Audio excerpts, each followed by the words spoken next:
Sorry about our tardiness. We had 10, it's now 9 applications to discuss in the pre-meeting. We're rolling. Huh? We're rolling if you want to start. Yeah, rolling, rock and roll. Okay. I am going to call to order the July 17th meeting of the Zoning Board of Appeals for the City of Plattsburgh. We have changed the agenda because we're a 5-member board. We have 6 people here. Some people can't vote on various different items, and so one alternate member will be voting on those 4 items, and he has a prior commitment, but he came here tonight anyway, so we'd have a 6th member to make up 5 members. So the order is going to go like this. Number 1 will be Barbara Davis, 50 Elm Street. Are you here? Okay. Number 2 will be Anna Casola. Oh, yeah. Okay. Number 3 will be Gary and Sonia Lambert. Number 4 will be Timothy Purcell. Number 5 will be Patrick Finnegan. Number 6 will be Crystal and Dennis Taylor. Number 7 will be William and Kimberly Myers. Hi. Number 8 will be Craig Worley. And number 9 will be Easy Properties. And that is the order. And that is, again, because we are going to be substituting, and I will explain that now, on Casola. Kate is not able to vote because she lives on the same street, so Steve Sullivan will do it. On Lambert, same thing, lives on Lorraine Street, so he will do that. Number 4 is Timothy Purcell. Kelly is not able to vote on that, and so Steve will be doing that one. And number 5, Patrick Finnegan. Kathleen has property nearby, so Steve will be voting on that. If there were only 5 of us, just so you understand, if there were only 5 of us here, you could waive your right to, waive that rule about within 500 feet. We would allow that member to vote if you didn't mind. Or you could say, no, you don't have enough members, I want to postpone. There's all kinds of stuff. But because we have 6 people here, we will have a full board. So we're going to start with number 1. And we do, again, we have 9 items tonight. Some are easier, some are not. So number 1 is Barbara Davis from 50 Elm Street, special use permit to put a 8-foot fence which exceeds the height. Come on right up here. And we have your application. Have a seat. You're okay. It's really simple, really easy. Very simple. And let me explain one thing to you right now. A special use permit, I say this every month, is a matter of right. We have to give it to you. How's that? You like that part? Okay. We have to, because it is this, we have little classes now in zoning. We explain it to everybody all the time. But in the zoning ordinances, there are different types of uses allowed in neighborhood, and then there are other sections, and one of them, which we discovered a few years ago, says that people that want an 8-foot fence in the side yards and rear yards for certain reasons can have them, and it's called a special use permit. It's not a variance. That's why you're going first, because yours is not a variance. So we didn't quite understand it, but Joe, you're going to explain to us where it is? Yes, it's in the side rear yard already, the section between the back of the house and looks like the front of the garage. Is that right? But this back of the garage, along the Yeah, the garage, leading edge of the garage. to the back of the house, yes. Right. And it's the block for next door. You got the group home next door or whatever, right? It's a group home? Yeah, and it's the Yeah, emotional okay. disabilities, and they actually asked if I would get one because they would restrain less if they couldn't see me. Yep, fine. So I don't know if anybody on the board has questions about it. We've got a seeker to do. It's a special use permit, and I will open it to the audience if you don't have questions. Does anybody have a question about this? Scott? Kathleen? I'm going to open this to the audience. Does anybody in the audience have any comments regarding the special use permit at 50 Elm Street? No? Then I am going to close the public hearing portion. I'd like to do the seeker. Have we all examined the seeker? And look at it's actually, it is not a variance. We're going to go SUP on Part B, C, and a building permit, which you got, but that's on this. Okay, we're just changing this form. Yeah, get the building permit tomorrow, I know I have to get it. That's okay. So you're not getting a variance, you're getting a special use permit. Now, before we even get there, the applicant's sponsor is not the owner. There's Jill Duda. Well, that's my daughter, she helped fill it out. Okay, but you're actually the one applying, and so that should Oh, be your so it name should be your name, right? Yeah. and address. You own the house, right? Yes. Yeah, and you're applying, so it's, we'll take that out, thank you, Scott, and put in Barbara Davis, right? And you, the 27 Lynn Street, Yeah. but you live, you I live live, at 50 Elm. right? So we're gonna change that also, right? The Yes. applicant was Jill Duda, but the project location is 50 Elm. Right. But our cover sheet says Barbara Davis. Yes. I was right across the phone, so she did it for me. I mean, relatively it's a fence, so it has really no environmental impact. If anybody has any other questions regarding this, especially the seeker, this is, because it's a special use permit, this is the long form seeker. You are not, I'm not signing this one, we are only going to have a motion for a negative declaration. We need to add in on page 10, What page is it? page 10, Yeah, under E1 at the top of page 10, a facility serving children within 1,500 feet. say that again. Seton Academy, or, yes, Seton Academy, Oh, yeah. yeah. That's right in here. Seton Academy Oh, yeah, is, Okay, I got it. Oak may be within 1,500, okay. actually, Probably. Oak, Okay, I was gonna say Yeah, not Bailey Bailey. would not. Bailey's too far. but Oak probably is, because Oak is 1 block away. So Oak Street School, And Oak Street School? yes. Yeah.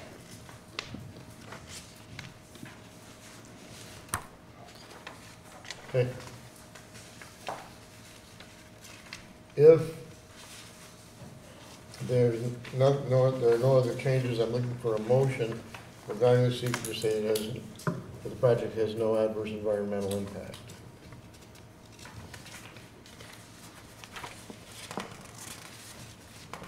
All right, I'll try it. That's really all you have. You do the first one and then I'll do the second one after I follow Me? your lead. Yes. I'll make a motion on appeal 2124 that, after review of the long-form seeker, that the proposed project will have no adverse environmental impact. We have a second. Okay, one second. Stop. We're gonna make a motion in a second, okay. Sorry. All right, all in favor? Aye. So that's the seeker. Any other questions regarding this? If not, I'm looking for a motion regarding the special use permit for the fence as explained by the building inspector. I'll make a motion in regards to Appeal 2124 for Barbara Davis at 50 Elm Street to erect an 8-foot fence on the west side of the lot from the southeast corner of the garage to the northeast corner of the house. northwest, I'm sorry, Southwest. southwest and northwest. Do you wanna say that again for the old Yes. gal here? From the, it would be the southwest corner of the garage to the northwest corner of the house. Thank you. I'll second. Who's second? You did? Okay. Yes vote is to approve the special use permit.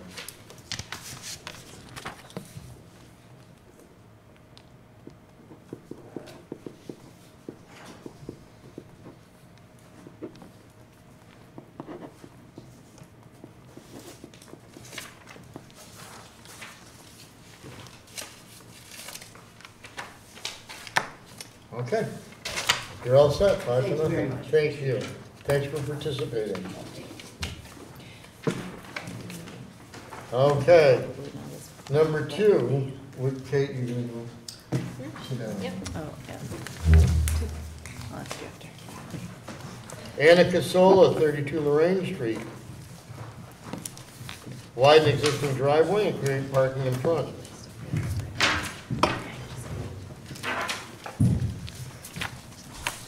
Hi there. Hi there. You live at 11 Tremblay and you own 32 Lorraine. Yes, sir.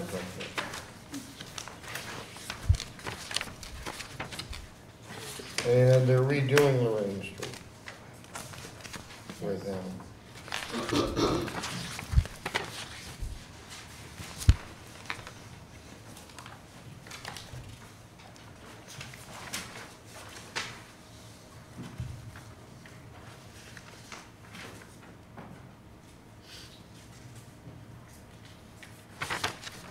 So you have that picture? So, you have the pictures that you took? Yeah.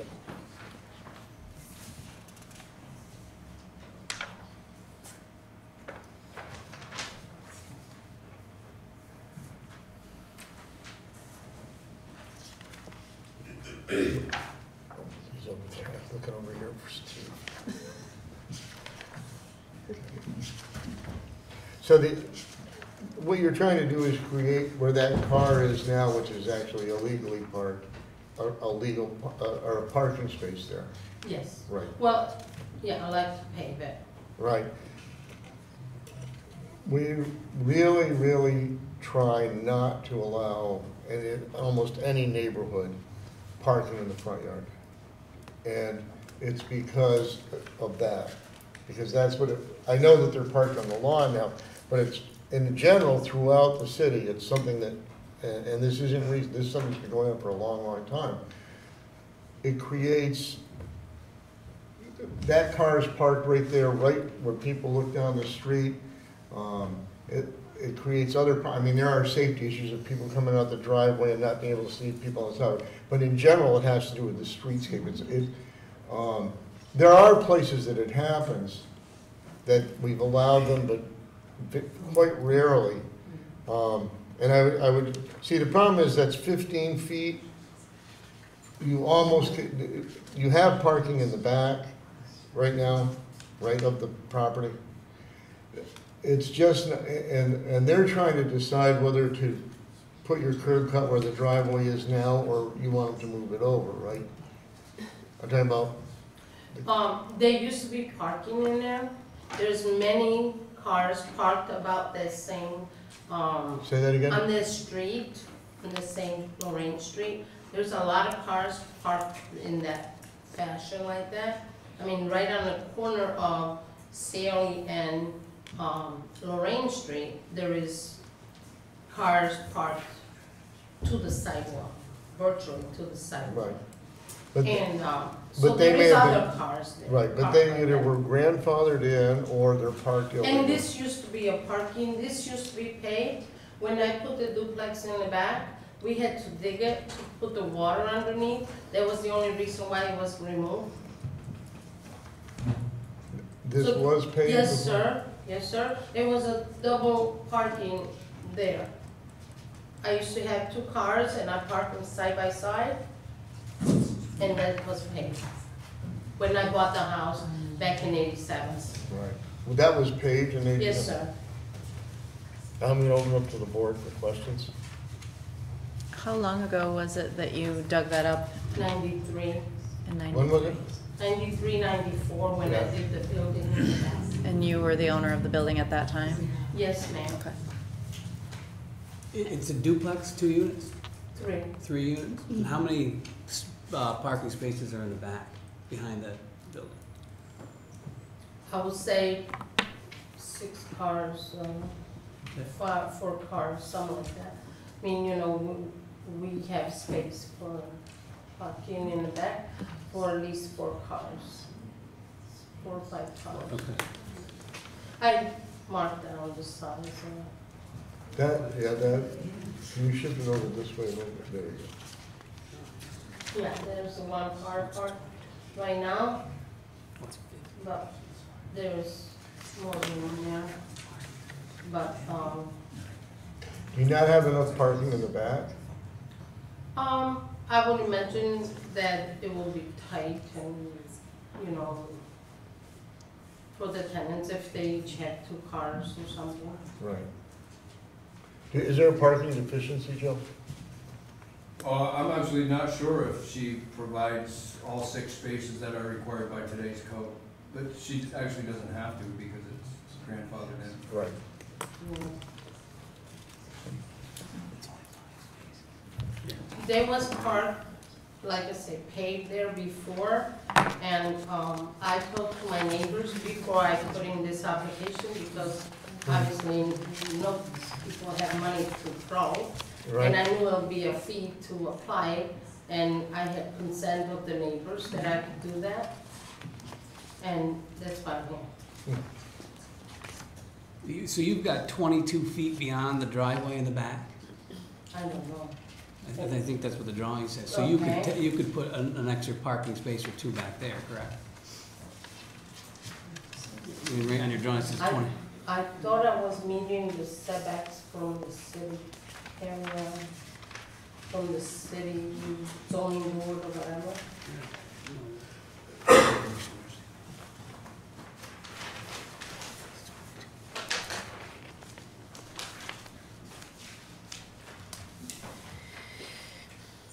I mean, if you want me to go further, is that what you guys don't like, the idea of that you can see the car from the street? You can see the car parked in there from the street? Is that what it is? Well, not from, looking down the fronts of the houses, but, Like if you drive on the street and you see the car parked there, Right. you say that's not well, nice? that's one of the things, yeah. So you want me to go further in instead of Instead of, 20 feet, make it more than that? you're saying back behind the house, to the No, I'm side of the saying house. on the same side, instead of 20 feet, you want me to pave it, let's say 25, so you don't see the car when you drive Well, from no, the because street? then eventually it becomes 2 cars long and you can fit them, Well, I mean, Oh, yeah. I just want to understand what you. right. It's an issue of parking, the issue is parking in the front yard, that's the problem, because when we create parking in the front yard, we change the look of neighborhoods, and if you do it, then the next person comes and they say, I wanna do it, then all of a sudden the entire neighborhood. Well, there's quite a few cars that park like that, I mean. Yeah, I'm not saying they do or don't, but then the more we allow it to spread, I mean, that's why it's open to the board, I'm gonna open to the public in a second. There's also an open space issue. What's that? There's also an open space issue. Oh, it is? Yeah, they're required to provide a minimum of 45% open space. They're at 46.2 right now. And as she paves that area, it brings it down to 42.7. Okay, so it's open space and parking in the front, correct?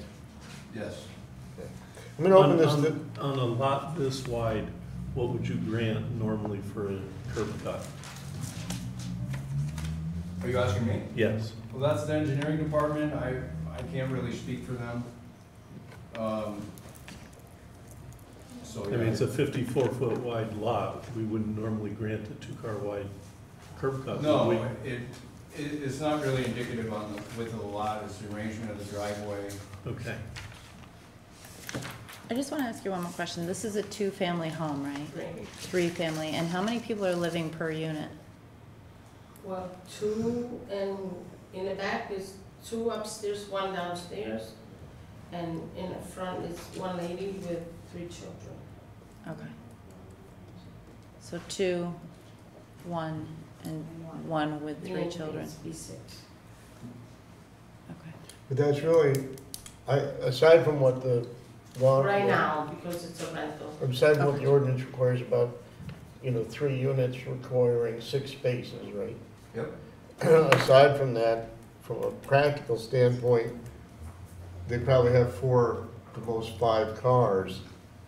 And she's got 50 feet in the back, which is 5 spaces, although it's 37 feet, so she's got 19. It's not, it's not a full 2-way 24-foot wide thing, but, I'm gonna open this to the audience. Are there comments from the audience? Go ahead. Okay. Hi, Carol Pepper, 17 Couch. I live on Couch Street for 26 years. Mr. Nolan and building inspector and people on the zoning board in the past have fought very hard to keep to enforce the no parking on the front yard and no parking in the front yard setback.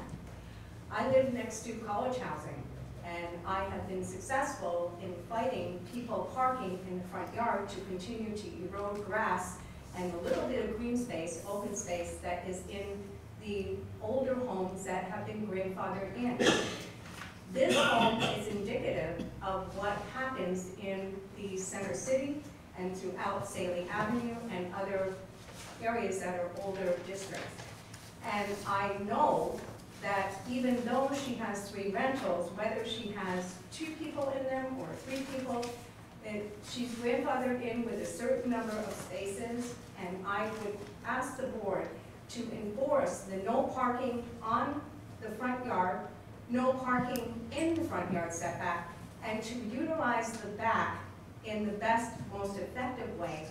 If she has to lower the number of people that she rents, I tell the people that I rent to, there's only room in my driveway or in this particular property for 2 cars.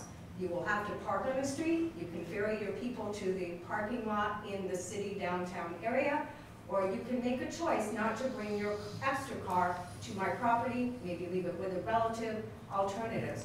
But to ask the board to bend the rules, to set a precedence for this woman, I feel would be a travesty, because there might be some other people on the street that are illegally parking in the front yard.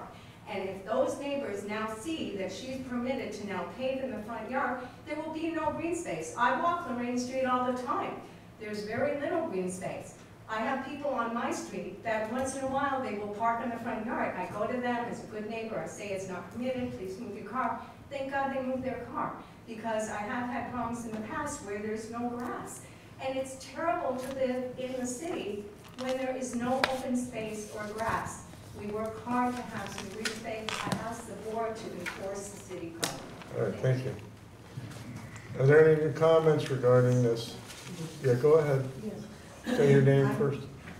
My name is Jan Shambo. I live at 34 Lorraine Street, next to the property.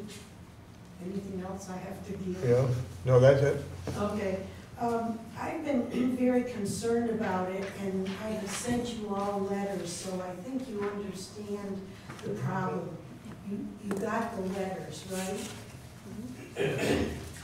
Yes. And I'm concerned about the lack of green space. I'd like to know what the amount of green space is lacking on this piece of property, for one thing.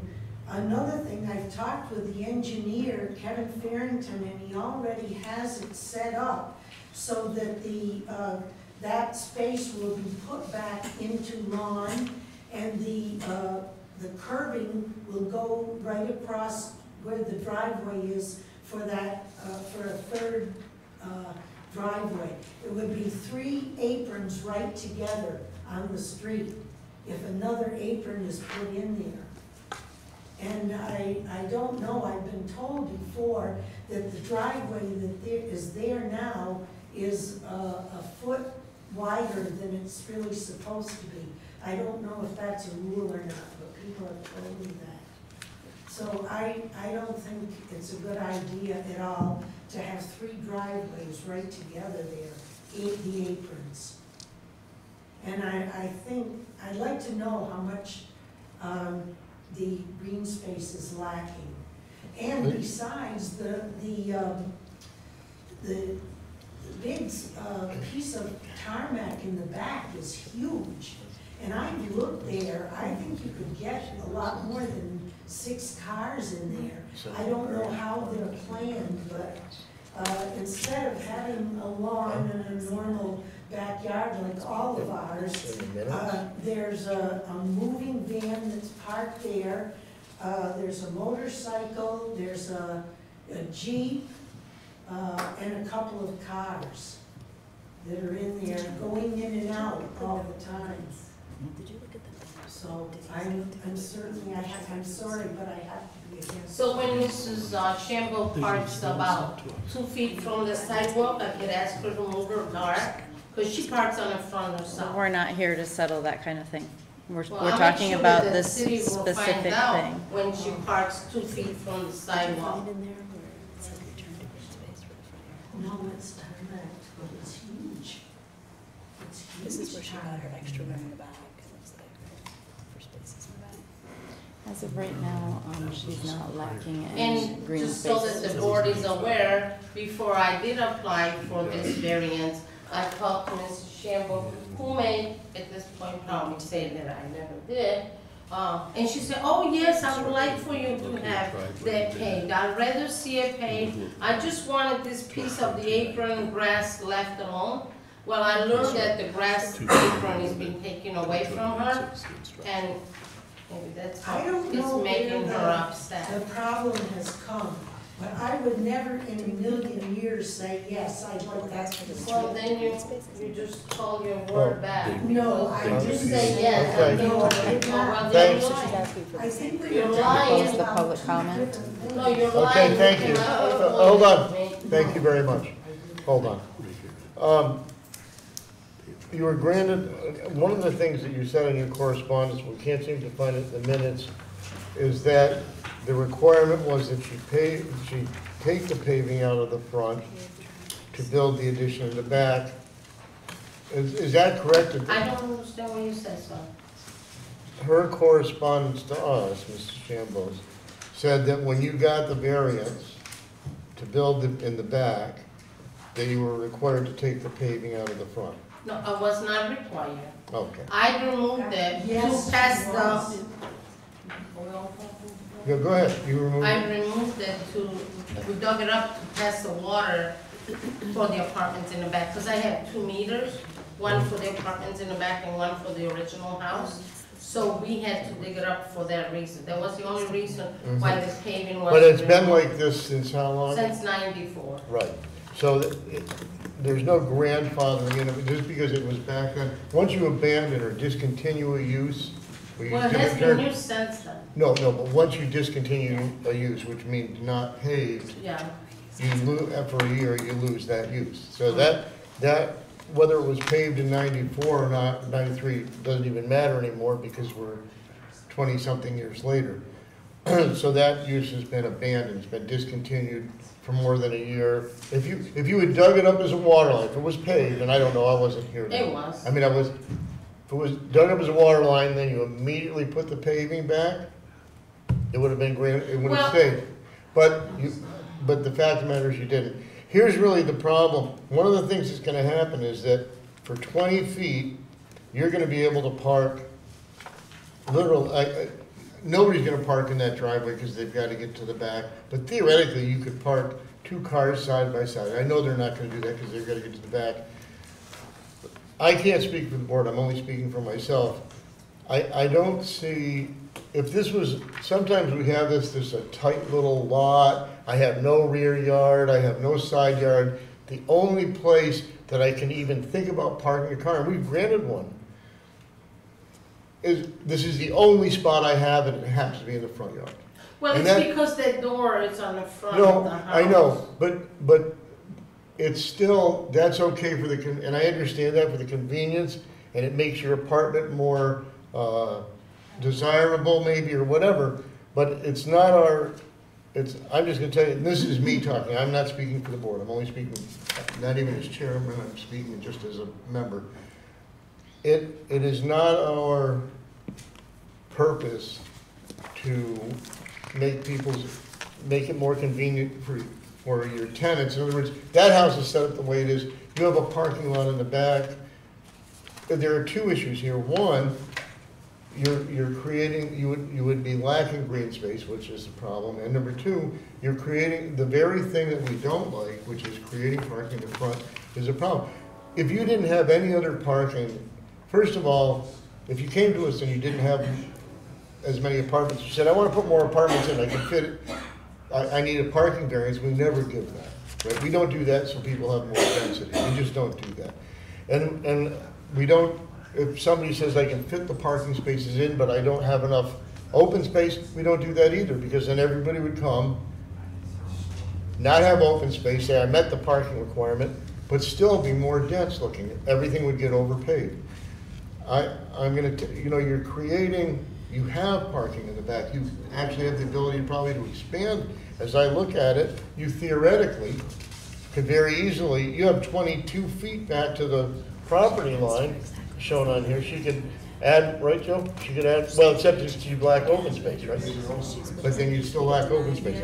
I opened up to the public. I'm gonna see if anybody else has a comment. I don't wanna have arguing though. But, well, there'll be an argument forever on Lorraine Street as long as Jane Shamble lives there. Because she thinks she owns the street. well, I understand, but Okay? let me open And this. being next door neighbor, honestly, I will be very, a Christian woman as she pretends to be, I will be very hard spoken to go against somebody else's property, whatever they want to do. Now, I just want to say this, because I'm not here to waste your time or Right. waste mine. I have things to do at home. Now, I could just say that what I'm asking for, I feel it's reasonable. Mrs. Chamber herself parks within a couple of feet from the sidewalk. Right. I've seen her car there. Right. Next time I see her car there, I will make sure she moves it. That's Just right. like the And other that's okay. public speaker attorney here is Right, that's alluding okay. to, But you know? before we But finish, before it's we. very upsetting. Right, but before we finish, hold on. Does anybody else in the audience, I just want to add one. does anybody else that hasn't spoken have something to say? No? Yes, sir. Yeah, I mean, Just a what if situation, I can't hear you, sir. if she had, say, full tenants that each had 2 vehicles, and there's not, it sounds like to me that it would be very tight, and instead of keep Right. on, going back and forth, how can you, if someone lives off of, say, an income of renting out, how could you then maybe say that you can't come live in my space? Well, because we have density rules. We have rules. How about if somebody moves 20 people right next door to your house and had cars parking on your lot and take up the whole street? That's why we have ordinances. We have them to control density. Sometimes people come here, I say this often, we're in the variance business. People come to us because they want to vary from an ordinance. Sometimes it's reasonable. We feel that it doesn't hurt the quality of life in the community. Sometimes we don't think it's reasonable. We think it affects the quality of life in the community adversely and is not fair to the rest of the people around. It is not our purpose, as an example, if somebody comes to us and says, oh, I can rent out to 8 young adults that happen to attend SUNY at $2,400 a semester, but I don't really have the spaces, so can I put in extra ones, or can I have extra apartments without the parking? We're not here to enrich people by letting them get as much rent as they want. We're here to protect protect the quality of life in the community, B, help people get projects done that are still good for the community, and help them. Some variances, use variances, require that people prove that they can't even get a reasonable return. Doesn't mean they can't make 10%, it means that they're losing big money and have been losing it steady. So we can, it's not, that, the ordinance is written to say that if you have 3 apartments, you need 2 spaces per apartment. It also says, if you have more than 2, you need 1 space for 2 adults, you need another space for the next one, if you have 4 adults in an apartment, you need 3 spaces. That is controlled, that's an enforcement part. We don't do enforcement, we do variances and all that. That's the building inspector who goes and inspects apartments, says, wait, got 4 adults here, you only have 2 spaces. No. And we've had that, we've had people who've had extra adults, had 1 space, had 3 adults, 1 had to move. So that's how it works. Any other questions in the audience? So I have another question. Since '93, that apartment in the back has been built, there's been people parking in there, and nobody from the neighborhood, other than when I lived there myself, has been reporting to City Hall they're parking illegally. Say that again, where? When I put the building in the back, Yeah. I used to live in the front. Mm-hmm. One day, one of the neighbors had the courage to come in front of my driveway and take a picture of my truck being parked there. And they made me pay a $25 fine because I was illegally parked in my own property. Their neighbor since then, God bless her, she moved out. And hopefully she stays out. Right. But as soon as I bought a house in Cliff Haven and moved there and I rented the place, my new tenants been parking there ever since. In the front. In the front. Right, illegally. Well, call it illegally, call it being parked in your own property. No. But they've been parking there. And none of it has been reported, nothing Well, happened. It you just know- was personally attack on me. No, I can't talk That's to how you. I about- think. I know, but I'm not personally attacking you. I can No, only, you're not. I can only tell you that we're It's here my to. wonderful neighbors that are Right, attacking but me. I'm only, we don't care, we care about people's comments to a certain point. What we care about is what we as a board feel is reasonable to do. That's the So it's question. not grandfather that they've been parking there all this time? Doesn't matter, they've been doing it illegally. If somebody was operating a restaurant there and nobody caught them and they weren't allowed. I know, then unless you have a snitch, you're not breaking the law. Let me ask you something else. Can I pave there? Can I pave this space? No, Is not without pave- our permission. Well, is paving an item that is zoning prohibited? Yeah, because first of all, you'd exceed But open. nobody can push me and provoke me and make me put grass in it, right? I can leave it as it is. I don't know about that, Joe. What material is it right now? Nothing but dirt and No, that's right. crushed stones, and that's how it'll stay, and make my neighborhood look really nice. Every property, depending on what zoning district you're in, is supposed to provide a certain amount of green space. We'll paint it that's where- green. So that's where the paving comes in. If you pave more, you reduce the amount of green space. So she's saying if she doesn't pave, can she leave it just dirt? If it's not just, grass? if it's just dirt, that doesn't go against green and open space. What about crushed stone though? Isn't that like isn't that? Even, same as a even pavement? crushed stone, that wouldn't necessarily, unless you're using it as parking. Well, you You can't can use use it crushed as stone in parking. landscaping, Could be there, but- that kind of stuff. Oh, Okay, do you want to bother with the seeker or no?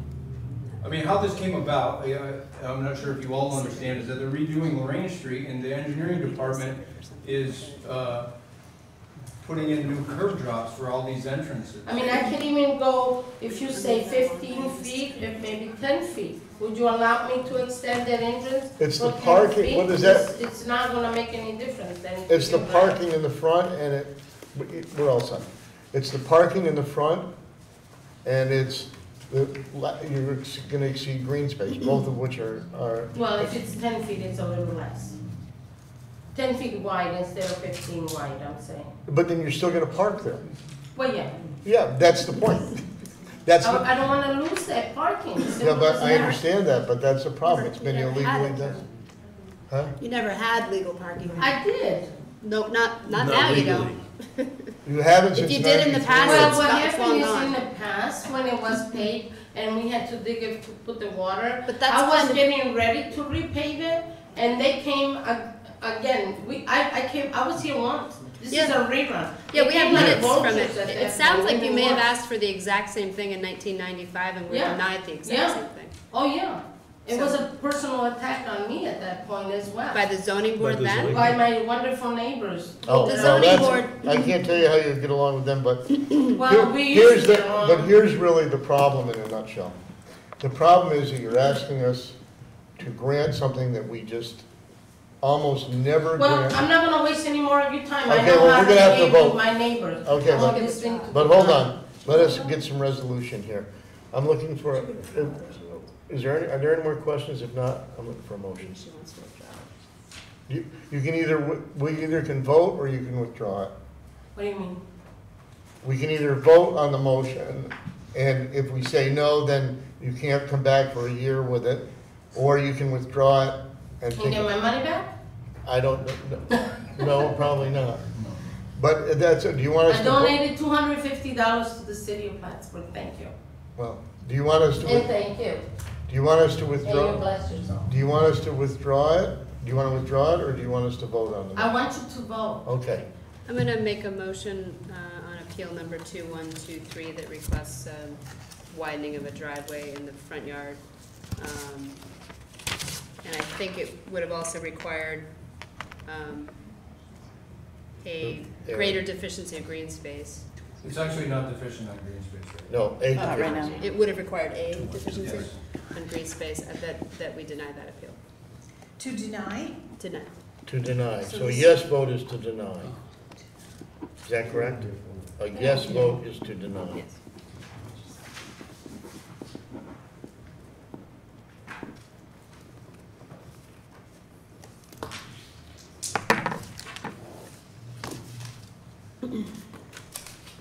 Are we allowed to make comments? No, we can all comment. It is 5 yes votes to deny, so therefore it is denied. I'm just gonna go around and have everybody very quickly say why they denied, starting with Steve. Why isn't it? I just think there's ample parking in the back. Scott? I agree, and I do not like parking in the front yard.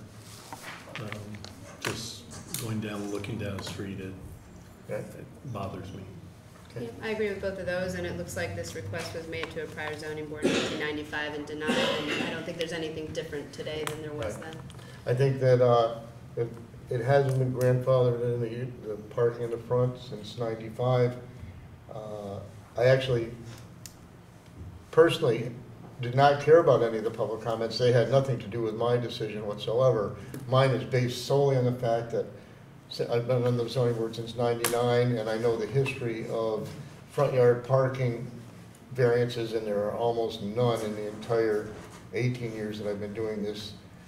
Has nothing to do with you, has nothing to do with whether it would be nicer or not for your apartment. It's just a very specific thing. There are a couple of these that we have about parking especially that we enforce pretty rigorously because it's so important to how the streetscape works. I want to reflect pretty much what Ron said, and I want you to know specifically that the public comments did not sway my opinion in this. I just That- have them to thank. Well, No. but I want you to know from me that that I considered the statements that you made and what you were asking for, and really what it boils down to is just trying to keep the appearance with the cars out of the front of the yards. I just want you to know that it wasn't public comment that swayed me. Thank you all. Thank you. Okay. Thank you all. All right. And I hope you never need a variance and need my approval because you won't get it either. And neither will you, miss. Number 3 is Gary and Sonia Lambert, 38 Lorraine Street. Come on up. Hi there. Hi, I'm Mary Seymour. I'm here Right. representing my son and daughter-in-law, Gary What's your son and daughter-in-law? Lambert. Right. And this is a Class B variance to install a pool in the side yard setback. And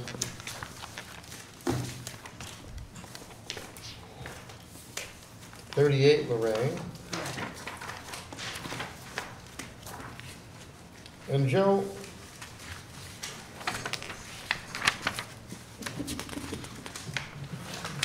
Ma'am, can I get your name again? Mary Seymour, Thanks. S-E-Y-M-O-U-R.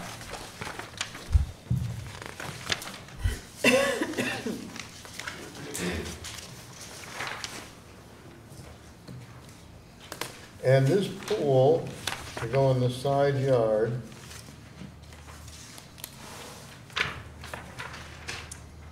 would be only in the side yard setback, Joe? Yes, Denise. And it is can you have deficient the AC by, back on, please? sufficient because Gonna be a private long swimming night. pools are required to be in the rear yard. I'm sorry, say it again. Private swimming pools are required to be in the rear yard.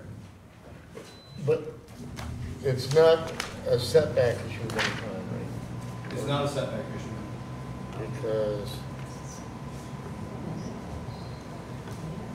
how, is it allowed to be as close as it wants to the property line?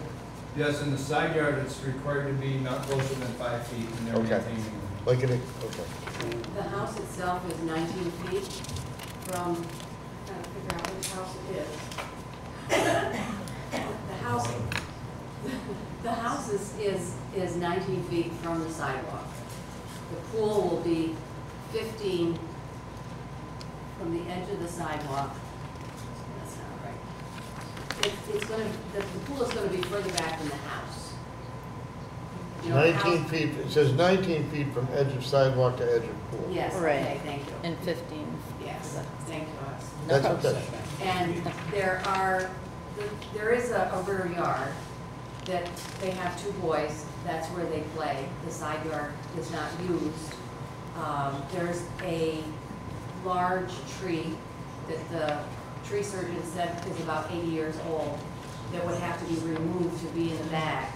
If the pool was in the back, root systems, it just is not possible to do it. or But it would have- feasible. Yeah. And there's a turnaround in the back so that they can exit their garage, turn around and go out their driveway, so they're Mhm. going out onto the street, you know, Right, face right. first, which makes it much safer. Yeah, where the turnarounds are supposed to be, Yes, okay. right? All right. And No, there it's- are, I don't know if I'm supposed to tell you things or you're No. supposed to ask me. It's not gonna change the character of the district or the neighborhood. There's a side yard pool on Ionelli, which is 3 houses, Ionelli and Yep. Lorraine. And then there's another side yard pool at the end of Lorraine on Cumberland Avenue. Okay. And I do have a picture that they're gonna, of course, put a fence in the front because they have to have a fence in front of your pool, but so that you don't have everyone looking at you. And I have another picture here that I don't think he included, that the character of the neighborhood would not be, Compromise? compromise, thank you. As this is I don't, do you have this picture? This is directly across the street. I don't know, I don't take pictures of other properties. Oh, so- okay. This is directly across the street from this house. They've been there 15 years, and this house has been there forever. And this has been cleaned up. I'm sorry. Yeah, yeah. But it's less than desirable. Okay, so anyway, the fence will actually be nice to not have to. Mhm. Okay. And this would get fenced in, correct, Joe? Joe, this would get fenced in? It's gonna have to be fenced in. Right. Yes, they've Okay. spoken with Freedom Fence, came last week, and, because they have the fence already on the side of the house, you know, between the 2 properties, but they're gonna take that fence, but the same fence will continue in front and be attached to the house Mhm. and the existing fence, and then the back, of course, will be fenced in also. Now, they did talk to me about a fence higher than 4 feet in that area, just before they went out of town on vacation. It's not permitted to be higher than 4 feet in the required front yard, and that required front yard is 25 feet. So they couldn't be higher than 4 feet without a variance, and I felt like since it wasn't advertised, we couldn't address that at this meeting. So Gary told me that they would put up a temporary fence of 4 feet and come back to you next month if this is granted for a 6-foot fence. If they built a deck that attached to the pool, is this an in-ground pool? In-ground, Right. in-ground. Okay, so never mind. But just out of curiosity, if you attach a deck to the pool with a railing up, if you attach a 4-foot high deck and put a railing on it, is that considered a fence? No, it's considered a deck. guard or a rail. Okay. I'm just curious. All right. Okay, I'm gonna open the board for questions. What's that? Sort of from mine. Oh, that's okay. You know, I have several other side yard pools within the city, but they're not within the neighborhood. And Right, this- yeah. You shouldn't, you know, you should stick with the neighborhood, character of the neighborhood. Questions, board? Scott? Well, I'm just trying to wrap my head around where the fence is gonna be. Would you like, I think we- oh, I see. I think essentially they want to run it from the front of the house over to the fence that they have already. The fence they have already there is 6 feet. The fence is 6 foot tall, but then goes down to 4 feet. I'm too Right. shaky. But they will remove that 4 foot Folio shape. and make it, and Trimmer. not turn the fence, but extend it from where it is 6 foot over to the house. Right, 6 foot. temporarily doing 4 feet, then Temporary, coming, 4 or foot, coming to us for a come back variance. next week, Next next month. month, Right, for a 6 foot. Where was it gonna go? Where was the fence gonna go? huh? Where was We were the trying to fence? figure Fence is out. gonna go from the corner of the house over to the other 6 So foot. right here, Right where it so would it turns end into up right 6 foot. here Yeah. where Right Right. here. where the change is in the height? Yes, yes. So it would go in the front yard. Well, It won't be, It's the front yard because it's 25 Right. feet, even though the house is further into the front yard. I mean, it looks like it's even farther out than the house itself. Say it again? It looks like it's even farther out than the house itself. it won't be, It won't be? it will not be further out than the house. The Okay, fence wall, The fence will not be. right. okay. So that's less of a variance if it's, Even though it's because the front of the house is Yeah. not 25 Yeah. feet back. but if it's at the front of the house, But you can't have a parking space there.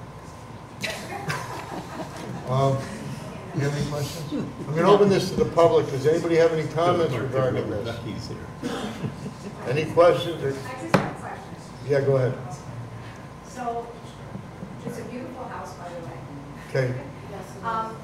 One of my concerns is that the adjacent property, is that a driveway on the other side of the fence? No, So it's not a driveway? No. no, there's a house, whoops. It's still a better looking than this. So you're at 40, which one are you? The 38. one with the turnaround right in the back. Oh, right, okay. And so that's the yard, and so that's grass, that's That's not a the driveway. fence, and then it's grass. They do own on the other side of the fence. right. Okay, so that, I know the city zoning code doesn't command more than 4 feet. I think the purpose is, correct me if I'm wrong, is to make sure that if it's adjacent to the driveway, that people can see down the driveway to make a turn onto a street. So Right, that yeah, they're not that's blocked. not an issue So in here. this case, it won't be an issue. No, thank The second you. question I have is, if she puts in a pool, Joe, is that considered against open space? No, not unless it represents more than 1/3 of the required open space. So in this case, you've done that, and it won't go against open It space. does not go against open space. The other question I have is, if they put in a pool, will it create a deficiency in green space? Open space is green space. Okay, I thought there was a distinction It between. used to Nope. be, it used to be called green space, it's now officially called open space. Okay. And the last question is, if they're putting that pool in the side yard, will they run a fence across the front, and is that permitted? Because. That's what we were just talking We just about. talked about that. Okay, They're allowed to put the fence there, they'd have to come back for a variance for a 6-foot fence. They're allowed a 4-foot in the fence. front, connecting the house to the other fence. Right. Okay. And it's allowed, the fence is allowed. Okay, and it's going to be far enough back so it meets the front. Well, yard, that's, it's allowed all the way right to the street, Oh, as long as it's 4 feet. Okay. It's allowed in the front yard right along the edge of the property. It doesn't have to be Doesn't have to be back by the house. Okay, and they would have to come back to make sure that 6 foot is permitted rather Right, than 4 that's foot. right. That's right. So, thank you All right, very much. thank you. Any other comments or questions? I'm going to close the public hearing portion. Does anybody have any questions? If not, I'd like to do the seeker. Would that be appropriate to do? Thank you. Okay, we have a short seeker for Gary, Sonny, and Lambert. And they do need a variance and building permit. Yeah, so,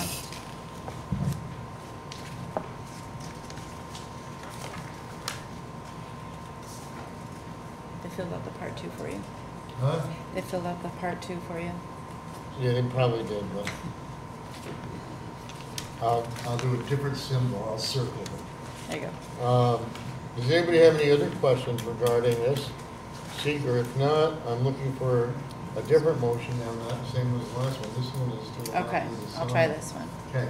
So I make a motion for appeal 2129 regarding the short environmental assessment form that the zoning,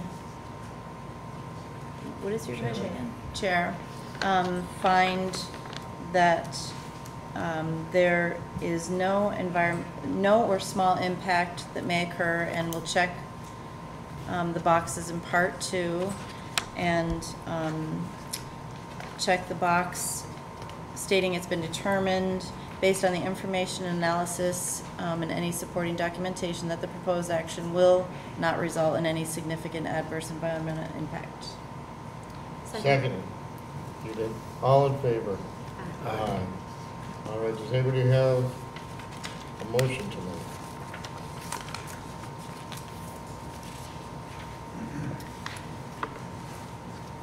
I'll make a, Oh, go ahead. You're on a roll. I make a motion for appeal number 2129 to approve for the installation of a pool on the side yard of the house located at 38 Lorraine Street,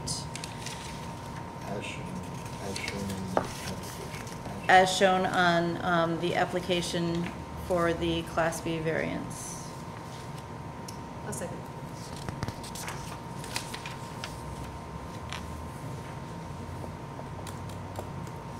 A yes vote will be to approve.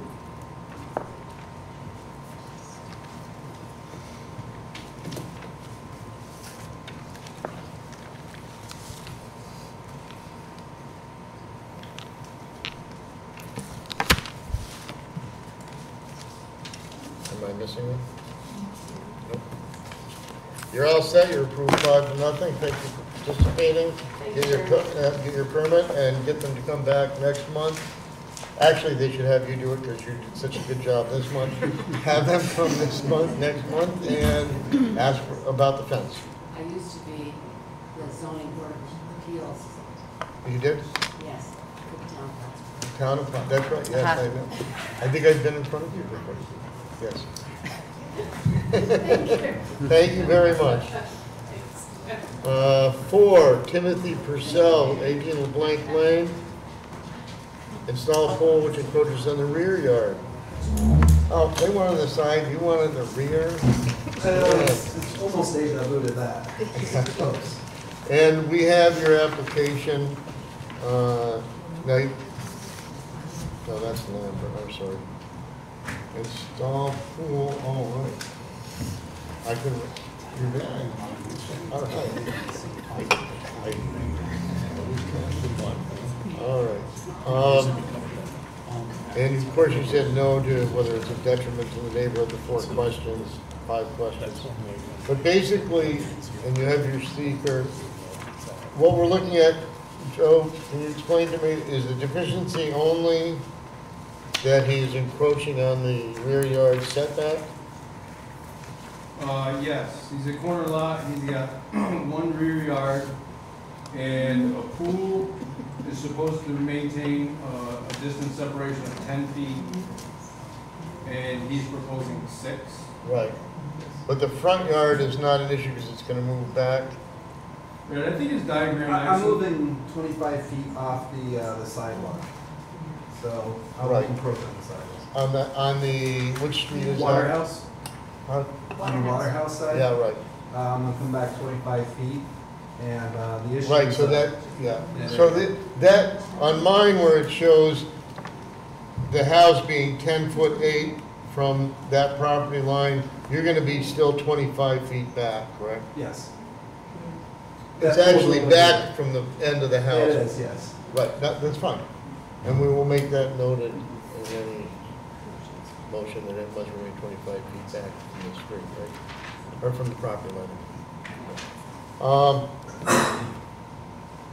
I don't I particularly guess the have, question is that where you want it? Kyle Burrow came out and measured, and he said basically that's the kind of the line. And my wife's kind of happy with that too, because it gives us the green space up front on the Waterhouse side. Okay. what, how far, the front of the house is 10'8", right? The front being the lawn. The Waterhouse front. But is that correct that it's 10 foot? That must be I'm a That corner must lot. be 10'8" right there. right there. How far is it from the sidewalk to the house at that? It goes at an angle, right? It does. Like, Is is it that there? the 10'8" there? Or is it 10'8" back there? I would say it's right there. Okay. I could go down and measure it on satellite image. Are you talking about not necessarily 25 or something? Well, yeah, because legally he could come even with the house, correct? No, it's, I thought that's what we decided, is that Yes. he could bring it he could even come with right, the corner of the house. right, that's legal, right? Because that's, Yeah, if you're to. we don't care about the Square 25 line, feet then, correct? It's gotta be back that way. We don't care about the 25 feet. But he's 25 feet anyway, so. Well, I understand that, but when he goes to actually lay it out, if he finds that it does, he has to be even with the, just to be clear, he has to be even with the end of the house. Yeah, Kyle told him he had to be 20. I'm actually coming back. Do you see where the, right, if you're looking at the left side of the triangle, Yeah, the fence is in quarters. So you got 1, 2, and on the third one, I'm going halfway into that. So I'm actually coming back a little bit from that little drawing. Can you use this? No, we're not cats, but we respond pretty well to That's it. cool. All right, so these are little quarter panels. Yep. Right there is 25. So I'm actually going back just a hair Okay, from what actually is the drawing. so using the corner of the house wouldn't buy him much anyways. so, We'll leave it at 25. we aren't even addressing that. We don't care about that, we only care about, that's, I guess, my point. We only care about the 6 feet and the 4 feet, right? Yes. We don't have to make any part of our motion have anything to do with that end of the pool, Yeah, right? correct. Right? Right. Okay, so I'm gonna open this, does anybody in the audience have a comment regarding 18 LeBlanc Lane? Okay. Close the public hearing portion. So to be clear, even though you said you're coming back 25 feet, we're not gonna discuss that dimension, so you could be 25, you could be, you can't be past that end of the That's house. the house. Right. Okay. But we're not discussing that in our motion because it's not, we're not granting you a variance for that. Sure. We are gonna, the variance we would be voting on would be to allow 6 feet where 10 is required. So I'd like to do the short form secret.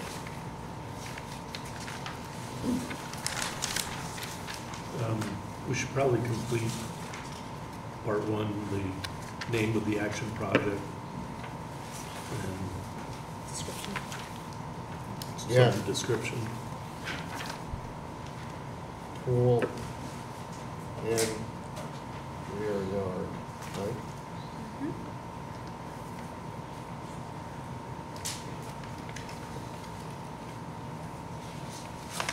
You own the house, correct? I do. How long have you owned it? 2005? Great.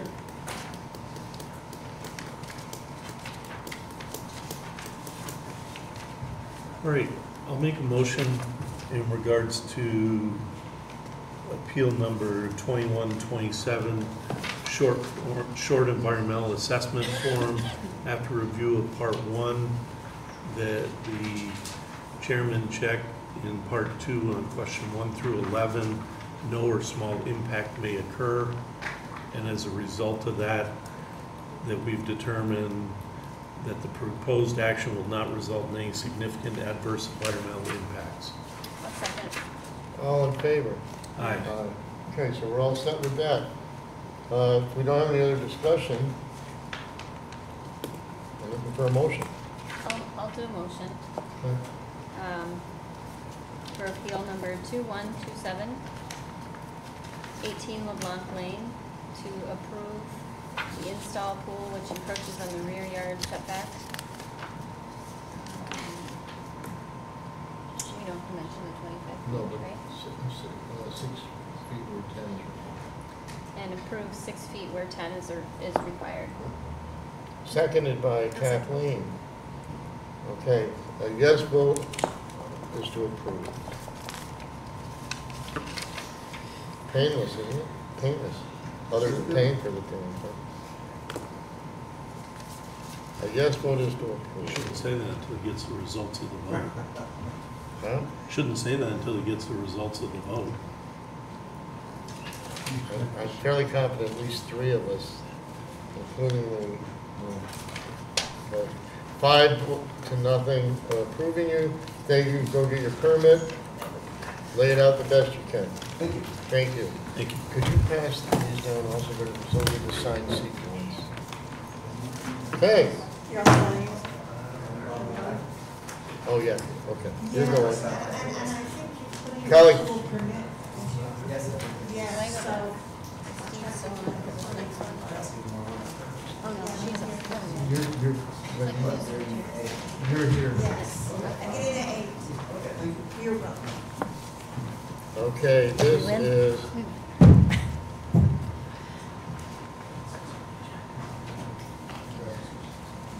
This is number 5, right? Yes, Patrick. Patrick Finnegan, come on up, sir. How are you? I'm good. Great. You are you Mike's brother, is that correct? Good for you. Is he? I'm the one that gave him a kidney back in '74. Oh, that's right. You are, is he still around? No, he passed away. When did he pass away? 96. 96? Wow. Wow. Yeah. Nice guy. Do you Yeah. remember where he lives? Oh, yeah. Oh, yeah. Remember the barn in back? Yeah, That's where I want to put a shed. right. Right. Okay. This is Patrick Finnegan of 5157 North Catherine, and I drive by there every day on my way home from work, every day. Okay. And it's, Then you know what I'm talking about. yeah, I know right where it is. And what you want to do is put a shed in the back, and you've got that little area in the back, and nothing will fit there, really. Right, it's 15 feet wide or something?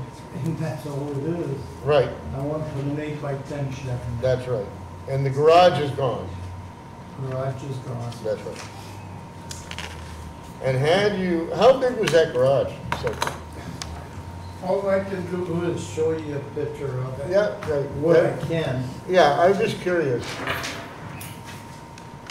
That's my brother's camper in front of it. It's big, Yeah, yeah, 2 stories. yeah. Show this to them also. It's Then we'll bring it over here after. Okay. It's got 15 feet long. Yeah, I mean, you can look at it up here also. Oh, I can't. Yeah, there it is. Yeah.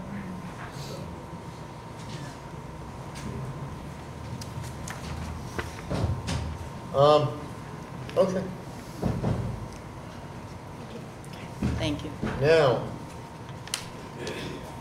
you want to build a shed that will be, how big exactly? 8x10. 8 feet wide, 10 feet deep.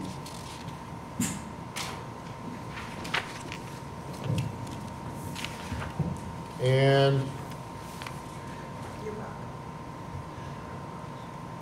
Do you know what that little, how big that little area is, Joe? Can you tell? I know it's 15 wide. Do you know how deep it is? 35, Huh? 35. Oh, That's the tax map right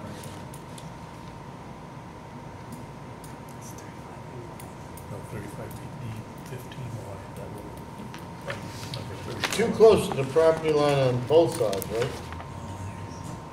Yeah, I mean, he hasn't stated exactly where he wants to put this, but there's no place he can put it back there that it wouldn't be too close to Well, this side. I guess if it's 15 feet and he only wants, 8 wide.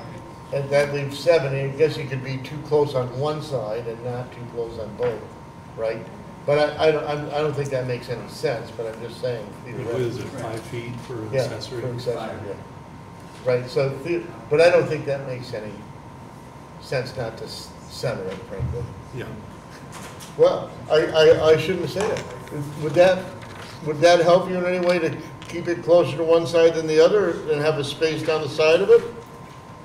Or would you want it centered? It does, I'm just asking. It wouldn't make any difference to me as long as I can put something there to put my lawnmower in, my gas tanks. I guess my question is, would you rather have it centered or off to one side? I'd rather have it centered if I Okay, can that's get what I it wanted. that way. I'm gonna open this to the public, okay? Then you can ask more questions. Anybody here have a comment about this?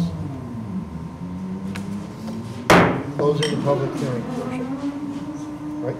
Nobody had a comment? No. Okay, any questions from the board? Scott? How far is the house from the property line? Do you know? How far is the house gonna be from this shed? No, how far is the house from the property line? Oh, not very. How's that for an answer? 8 feet? How far is the house from the property line? That's my house. I don't know if he I don't knows that, know Scott. Okay. exactly. 5 feet or something? Well, it's gotta be more than 5, because Well, the I mean, you can't go by those red lines because they move a little bit, but they silhouette the lot pretty well. So I think the north side's probably pretty close to the line. I'm thinking more the south side. Yeah, the width of the driveway. Of course, it Yeah, 'cause- looks like the previous unit on there was on the, over the property line. Yeah, Yeah, leaning. It was leaning in. yeah. Is that driveway, the neighbor's driveway, keep going back? Yes. On the left, yes. Okay. On the left is his, is on the right, where the car is, That's my car. that's your driveway. Yes.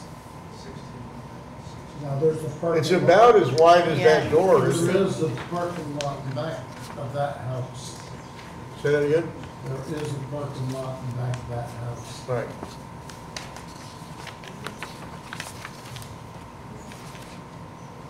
Any other questions? Okay, let's do the secret. Right, well, actually, are we gonna meet setback on the back of the, Yeah, you said it's 35 feet or something, right, Jeff? Well, that's 5 feet, the requirement's 5 feet as well. okay, all right. But I think that he can put where, let's give it to him for both sides, and then if he ends up shifting them, and it won't matter, right? Okay, but he needs to meet the 5 on the back. Yes, Okay. okay? Let's do the secret though first.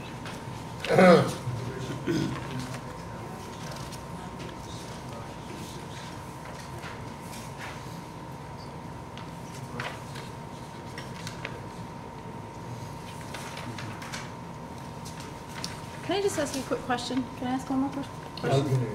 Can I ask him a quick question? Previously, when you had the garage there, was there a tree behind the garage, between the back of the garage and the property line? Yes. Is that tree still there, or did that come down as It's well? still there. It is, okay. So then that 5-foot setback from the back is gonna be met? Yeah. Okay, that's not a problem.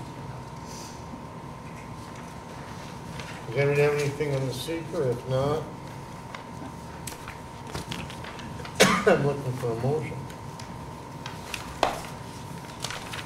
I'll make a motion in regards to the short environmental assessment form for Appeal 2126, that after review of Part 1, the answers to the questions in Part 1, that the chairman check no or small impact may occur in Part 2, and as a result of that, that we've determined that the proposed action will not result in any significant adverse environmental impact. I'll second that. Second by Kelly. And all in favor? Aye. Okay. Looking for a motion? I'll make a motion in regards to Appeal 2126 for Patrick Finnegan at 5157 North Catherine Street for a Class B variance to install a shed too close to the property line. It's also a coverage and open space deficiency. Ah, Oh. then we better get that specified. What are we at now? Okay, so they're required, they can't exceed 30% coverage, they're at 38.8% now. This would bring them to 42.8%. Now, with the old garage there, they were at 56.4%. That's coverage. The open space, they're required to provide a minimum of 50%. They currently provide 43.2%. And with this new shed, it'd be 39.1%.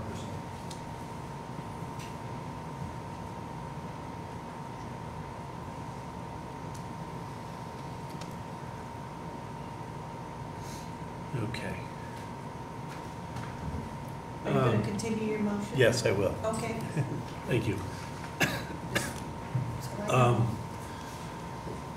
And the motion to allow a 8 by 10 shed within, I'll say, maintain a minimum of 2 feet from either side property line, meeting the rear property setback, and allowing for the increased coverage and decreased open space that this Okay. would require. Seconded by I'll second. Kelly. A yes vote is please.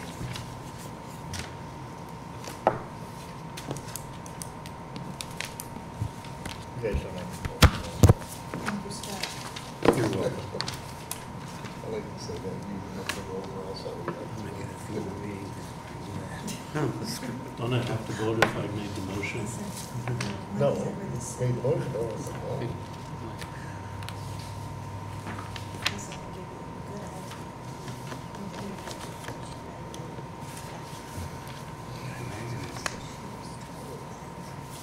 Okay, you're all set, get your permit, build your shed.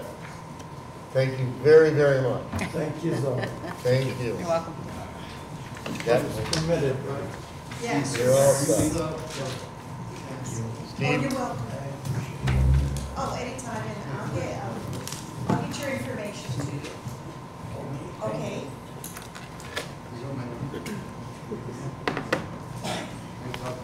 thank you very much. Thank you. So just text me the numbers. You're all set, Steve, you're gone now? Yep. Okay, see you next one. Appeal number 6 is 2122, Crystal and Dennis Taylor. It's all 4801 US Avenue, Colon front yard. How are you, sir? Well, let's see if we can make it, okay.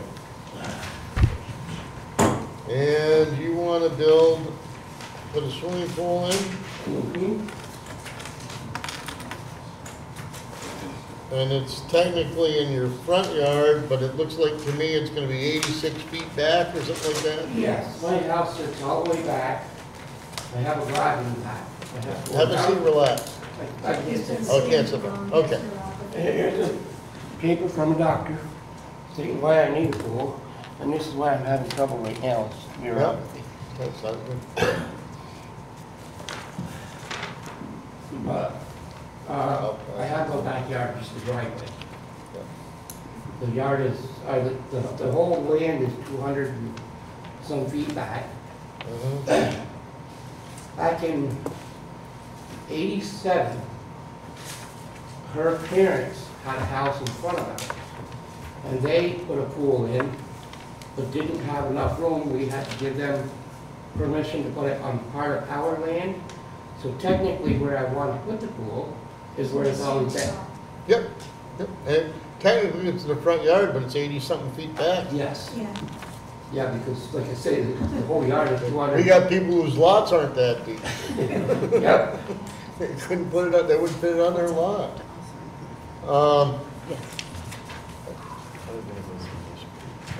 Anybody have any questions about this? Okay, I'm gonna open this first to the public. Does anybody in the public have any comments or questions regarding this pool? Close the public hearing portion. Does anybody on the board have a question about this pool? Do you have a proposed fence height? I'm sorry, I can't hear you. You're gonna put a fence in? Yes, of course. How Right. tall? This is an above-ground pool? Yes. Yes. Okay. Yes. But they aren't in any, technically, it's the front yard, are they, can they put a 6-foot fence 86 feet back? When it comes to a fence, the language is the required front yard. Okay, great. So they could be So 6 feet high outside. It only affects your fence height, then they can go 6 feet under. You can put a 6-foot fence in without a variance because you're more than 25 feet back. That's exactly what we wanted, was a 6-foot. Yep, but you don't have to come see us for that. And it's behind a portable garage also. Yeah, I know, yeah. Nobody's gonna see it anyway. No. Although I'm sure they'd love to watch you swimming, but. Yeah. Especially the ones next door. Yeah. Any questions from the board on this at all? Let's do the secret.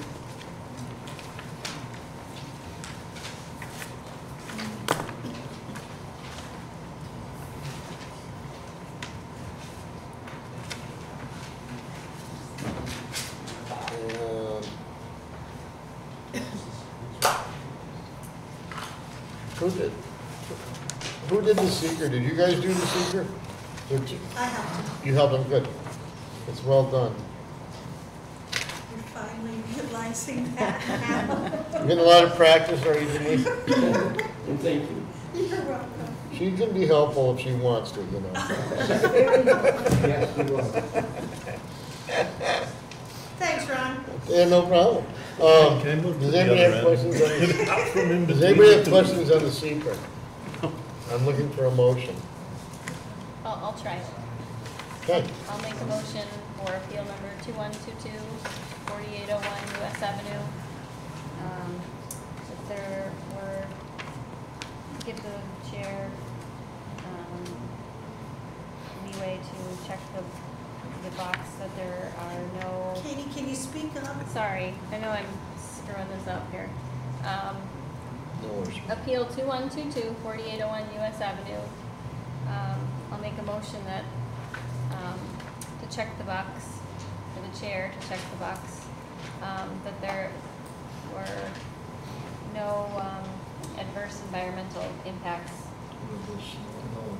no or small environmental impacts on part 2. Seconded by Kelly. All in favor? Aye. All right, then I'm now looking for a motion regarding the appeal itself.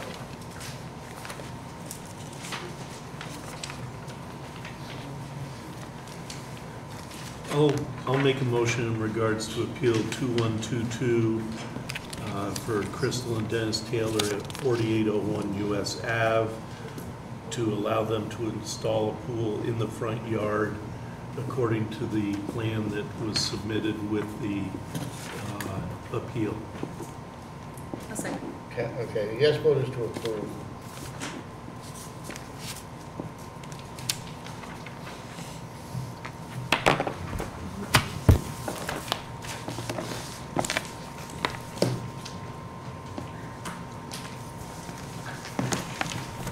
Give this back. I'm gonna give this back to you. Thank you. Thank you. And I want to tell you, my apologies to you. Had I known that you had trouble sitting, I would have done you much earlier. I really wish I had known. I'm very serious. You're all set, go put your pool in. Thank you very much. Thank you very much. Thank you. Just get the help down there to do it, because I can't. Yeah. Thank you. You're welcome.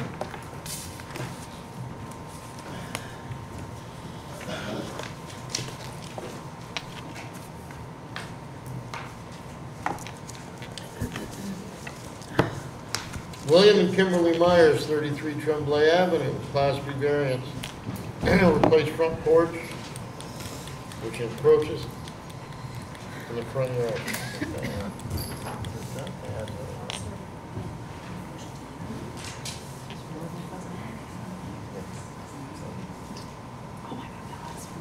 Okay, and we have your application, and what you want to do on Tremblay Avenue is build a porch in the front yard that is 8 by 19 to replace a small porch that is 4'3" by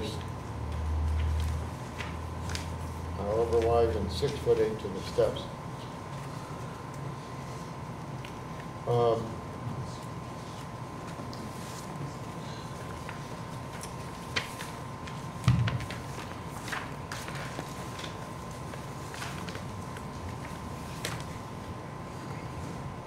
So, can we ask questions? Yeah, go ahead. I won't do this to the board. So, I saw the porch earlier, and I can see it's quite small. My understanding is that the porch that you're proposing is 8 feet out, 19 feet long. Okay. It's confusing, I thought it was 6 feet, 8 inches No, out. that's the existing porch. That is the existing with the steps. Okay. But go to the next page, is the proposed one. Wait for somebody's. Ah. With that, but I no, never know if we this have the page. back of the sheet. No, you have huh? this page. You have this page too. No, this page. No, I do not. Oh, I do. See, I don't look on the back because she doesn't always see the back. Yeah, I know that, I said that. Sorry. I won't do that for you then. No, I like it. I prefer it.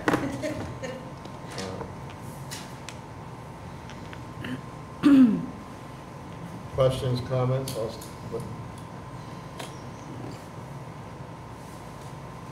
It's big. Yeah, any special reason for the size?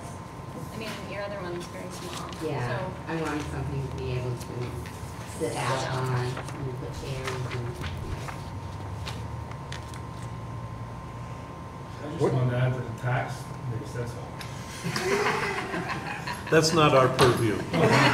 Where are the steps to get to it? Where would the steps be? In the front? Yeah.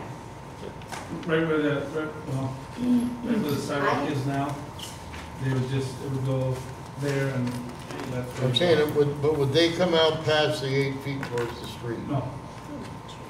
I have a picture of exactly what we want. Okay. That would help you. This is in the neighborhood. So.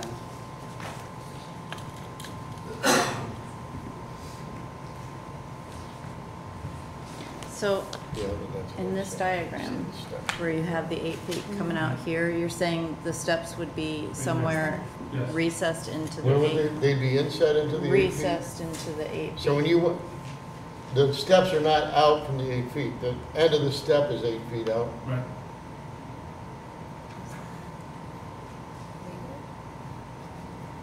So are you gonna have like a railing section on the side of the steps, or is it gonna be steps all along? Well, it'll be Like, how do you- railings. Probably You 25 probably steps. can see that in the Okay. picture. It's shown. That one doesn't sort of No, seem it to doesn't. show it the way I would. Well, what we don't know about on this is how far is the front of the porch from the property line? Yeah, but,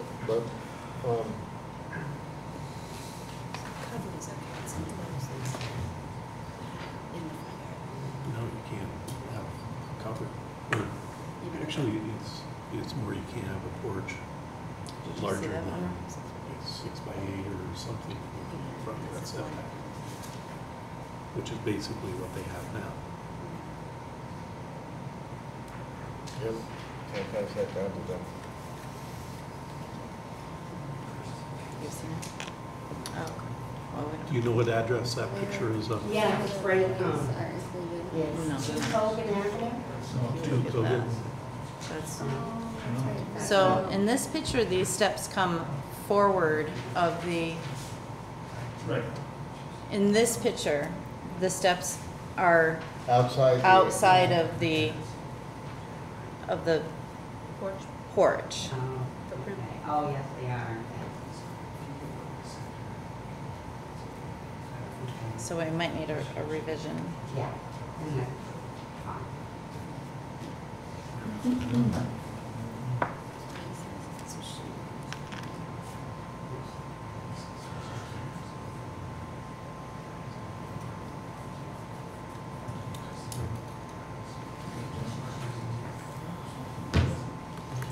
Joe, is the And- house right on the front yard setback? It does appear to be that way. Okay. Because they have all dimensions from the street or the curb, Right. but that's not necessarily the, And it was 25 feet, right? From the, wasn't it a Front yard 25? setback in that district is what, 25 foot setback. Right. Yeah, the property line is 32 and a half feet from the center of Tremblay or something like that, right? Whatever, Yeah, I'm not sure. but something like that. Yeah.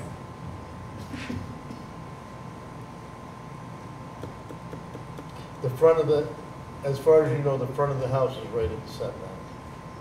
Yeah, that street is, the right of way is 66 feet wide. There's no sidewalks on that side, but when you take 33 feet from the center line, it takes you to about where that tree is, just this side of the tree.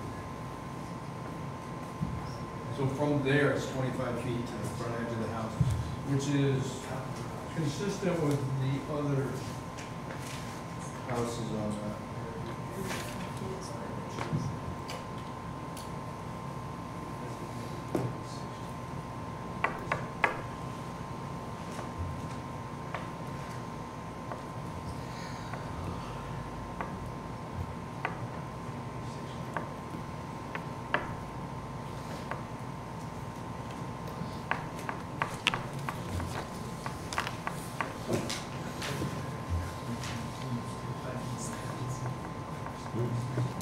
So existing right now, at the bottom of the step coming out from the house is 8 feet, according to this. no, they're showing 6, A total of 8 feet 3 inches. no, that's 4'3". That's the length of the concrete. Right, and then the steps. I think the 4 foot is width. It looks like 6'8". to the 6 foot, end. over to Oh, the I left see. it says 6'8". The 4 foot is the width of the steps then? Okay, got it.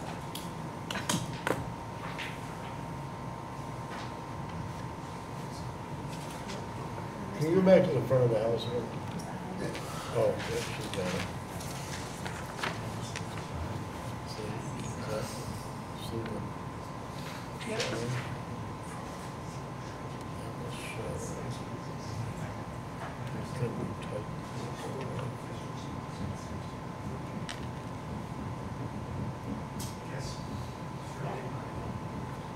So you just want to shrink it? Hmm? Trying to shrink it. What's that? You want to shrink it. Can we talk about making it a little smaller?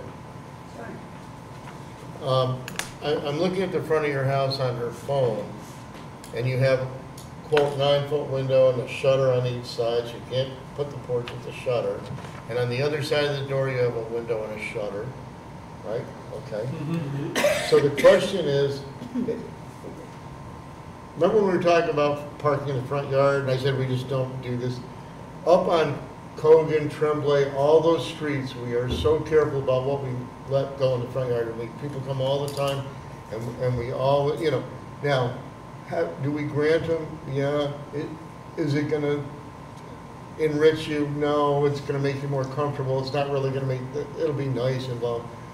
But when you come out 8 feet, and that wide and covered, there's a kind of a big distinction about covered porches also. I understand why you want a covered porch, but that changes the whole feel of the porch, and it changes, okay, so, I guess the question would be how to get it, if you have, one of the problems is that if the stairs come into the footprint of the porch, and you want to open that door, you need like 5 feet in front of the door. You know, from the house out before the stairs. Which right now they have 4'3". Huh? Right now it's 4'3". Yeah, but realistically, if you're gonna open that storm door towards you, Yeah. and you don't wanna fall down the stairs. The,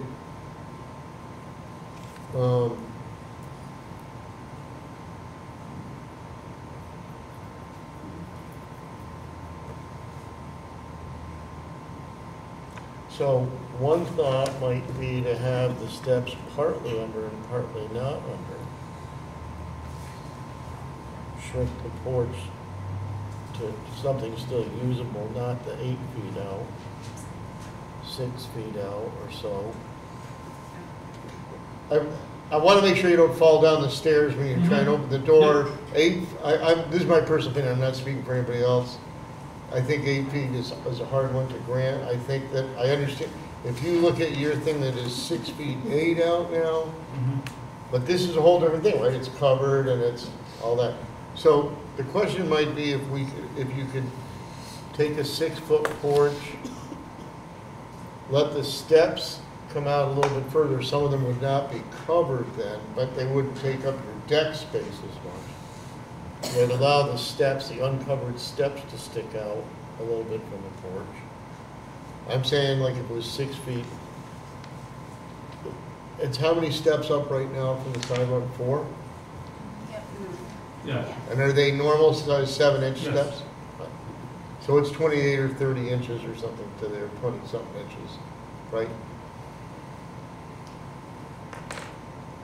So that's 30, that's 44, that's actually 33 inches of steps. Okay, because you don't count the fourth ones again, right? Yeah. So if 2 of them, if you had a 6-foot fence, is what I'm thinking. If you have, not fence, 6-foot deck, and 2 of the steps hung out, and one of the steps didn't, and I would think about, the other thought would be to move the steps over a little bit so that they weren't in front of the door.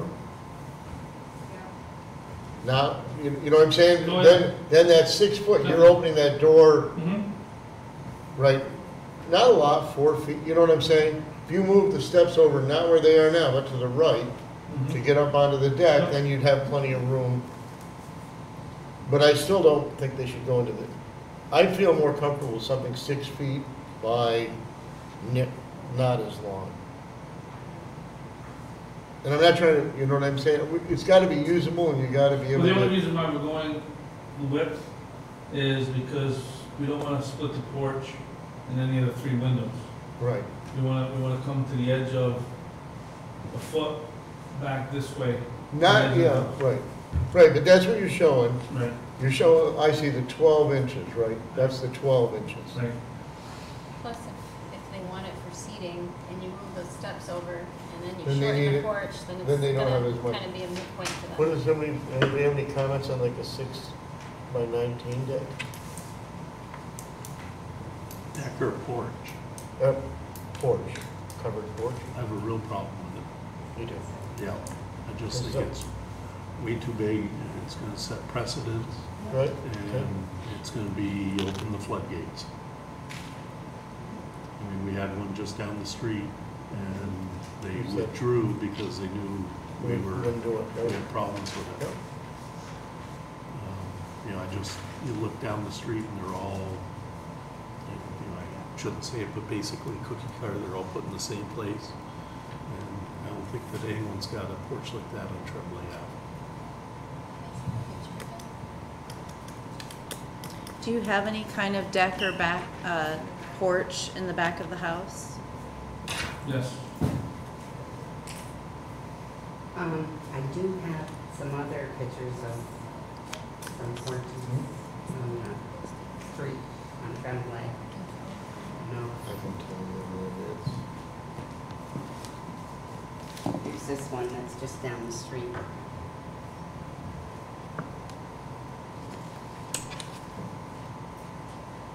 Scott, the one you're referring to, they wanted to convert like their garage and like change the entry and all that, right? That one? Yes, yeah, Okay. but then they wanted to put a area, a porch on the mudroom on the front of the house, Okay. type of thing. 66 Tremblay. And this is, well, this is just next door to us. They have something just, like that. Where is this one? This one's on Trumbull. Yeah, It is. Tremblay. Just Joe, can you put Let's see up the what- picture of their house again? Looks like it may be back farther.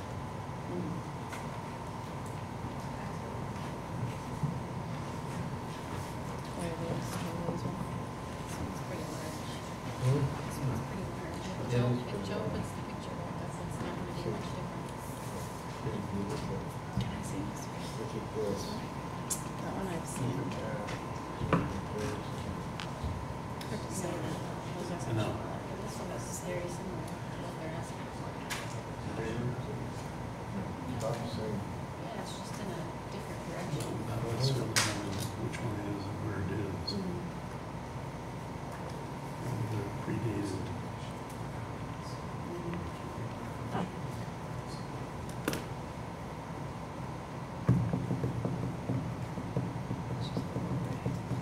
I think that's their next door neighbor.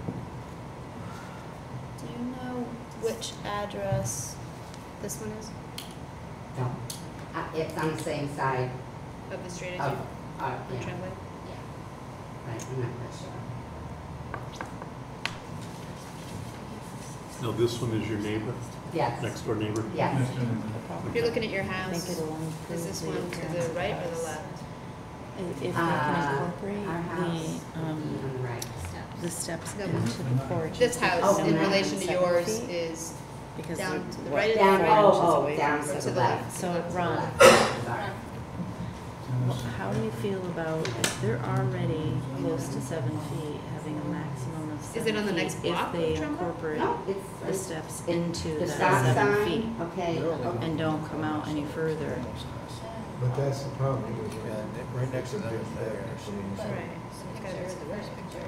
It's the same. Okay, so size. there's our house, It's not- stop sign, It's and on as you're Tremblay. going down towards Ruger, okay? That bigger one is on So Tremblay. it's just past the stop sign. That, No other, it's gotta be next. let me see that, can I see that one over there? 33 It's not, Tremblay okay, Ave. you meant past the stop sign, Right. corner Going of the church towards Ruger. property. That one. Okay. Yeah. Where is this one? It's in That one Hogan. is on Kogan Avenue, like, Right around the corner. right around the corner from Right us. around the corner.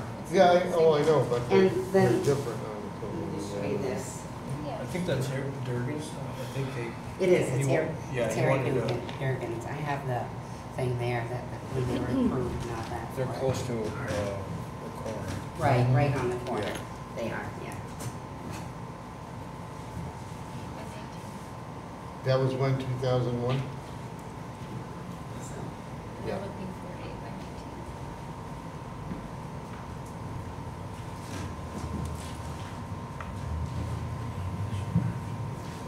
Google mapping too. Those houses are farther back.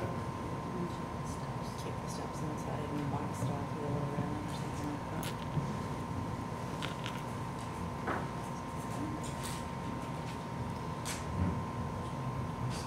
Even keeping it at the 6 feet 8, if they can, you know what I mean, they're still gaining in Yeah, I that guess so.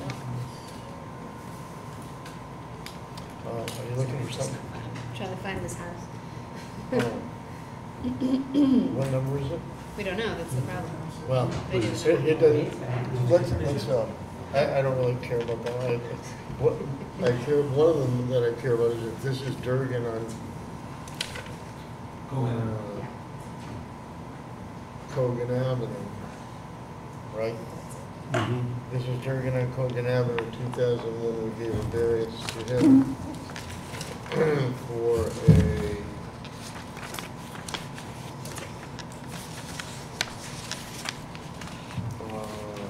classroom for covered portion to required yard. And then the building permit was issued for an 8 by 19. It's on the same side of the road as their place. Next block towards River. Anyway, for an 8 by 19. Covered. Oh, did we get? This one is very good. Oh.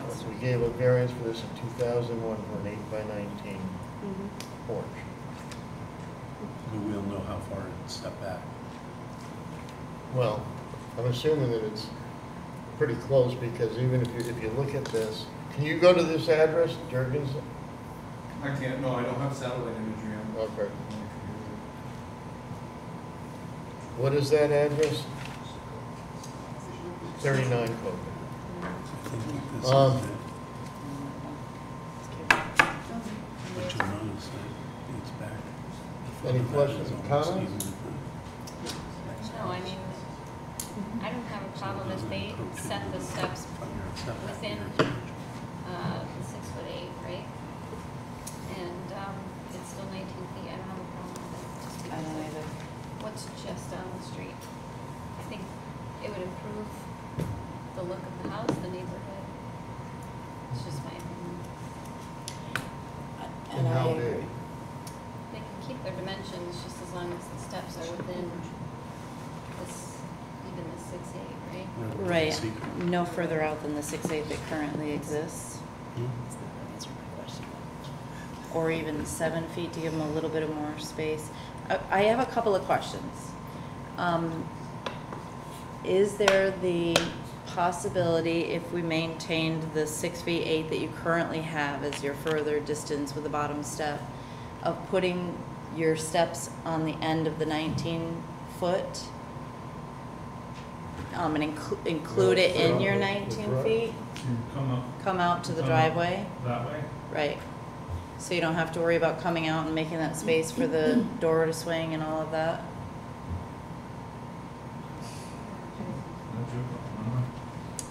And the Well- other part of it was being covered. I don't know if you have a bigger issue with covering it as opposed to having it just be an open deck. Well, that is a big issue, yeah. It changes so if it covered, wasn't right? covered- Joe, covered decks are different than covered decks. Yeah, sure, it's, this is a projection into the yard, and open decks are required, maximum I think is 6 by 8. Right. Open deck, so that Right, would so be, either way, that would be it's- permissible without a variance. Right, either one would be open or not. No, not covered. But uncovered would be only, even an 8 by 19 would be allowed open even. No, that's right. Right. Much further than the neighbors. Too long to It's a new sheriff in town. Do you have thoughts here, or do we want to? I mean, I'm a little concerned because this exact size, we have a precedent, right? Yeah, I just looked at the aerial of that 39 Kogan, and it's quite a bit further forward than the neighbors. I mean, we're not required, nor should we repeat errors that prior board members, Right. boards made, so.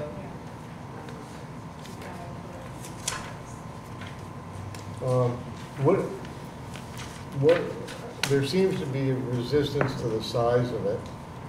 What can we, can you, at a certain point, if it's too small, you can't sit on it. Right, Right. exactly. So, how deep and, you can't, where does that, see the sidewalk, the driveway, is that the back of the driveway? The Yes. driveway, right, you don't drive into the, you don't back in by the side of the house? No, I mean, It's the paved. driveway does go to the side of the house. Right, okay, that's my question, yeah. The driveway does go to the side of the house, and our Right. side door is here. That's what I was thinking.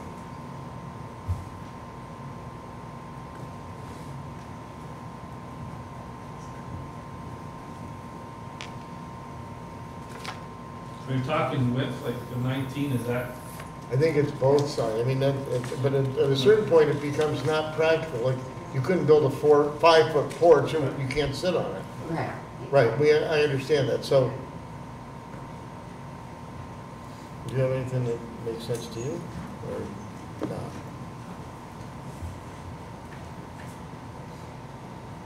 Like I said, the only reason why we went the 19 is because on the side of the door to a foot from the edge of the house, would encompass. We talked about that, and the architect said that putting a porch between those windows wouldn't look, it wouldn't look good.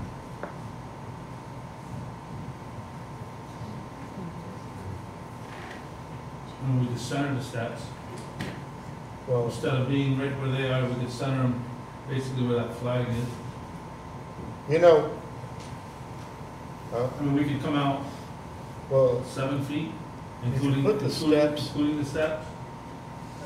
there's another, instead of the steps sticking out in the driveway, they still could come from the end. They could come on the outside of that corner. Here's the short way, here's the long way. Yeah. They could come,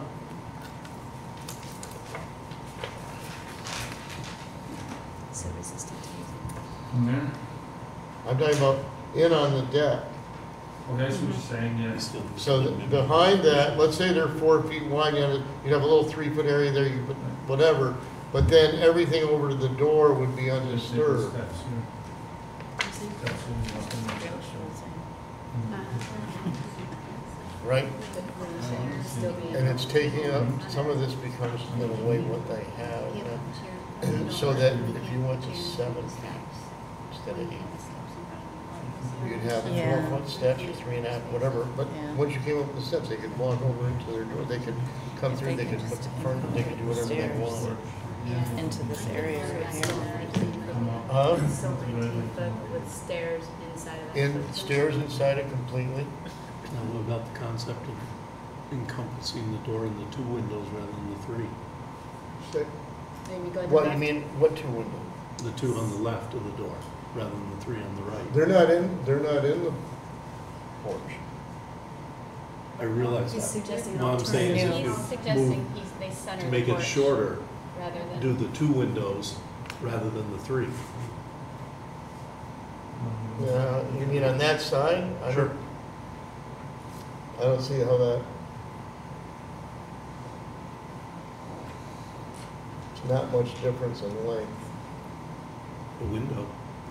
Well, I know, but it's 30 inches. I don't see, I mean, Yeah. I don't think that, no, if I'm gonna give them a porch, I would give them one that they can come up out of the driveway, come up onto the thing. That, Yeah, we could do that. does that work? Yes, it does. It does. Actually, it's not bad. It's a Then you have separate- railing all across. Right, right. Right.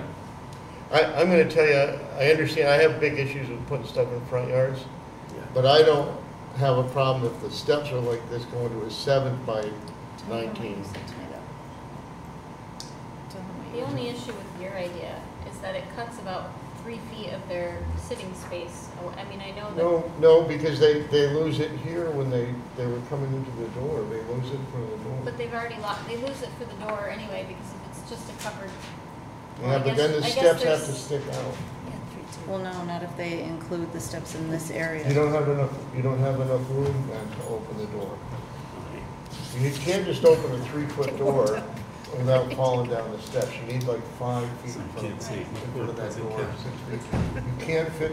You cannot fit the steps in front of the door without making an 8 feet. You can do it with an 8-foot deck, but that's about it. Not even with the way they are now. Right, currently the size that it is right So they now. didn't even Yeah, but that's not safe. They've got 43 inches, they got a 36-inch door you're opening. They've got 7 inches to stand on once they open that door to go in. It's not proper, it's not code.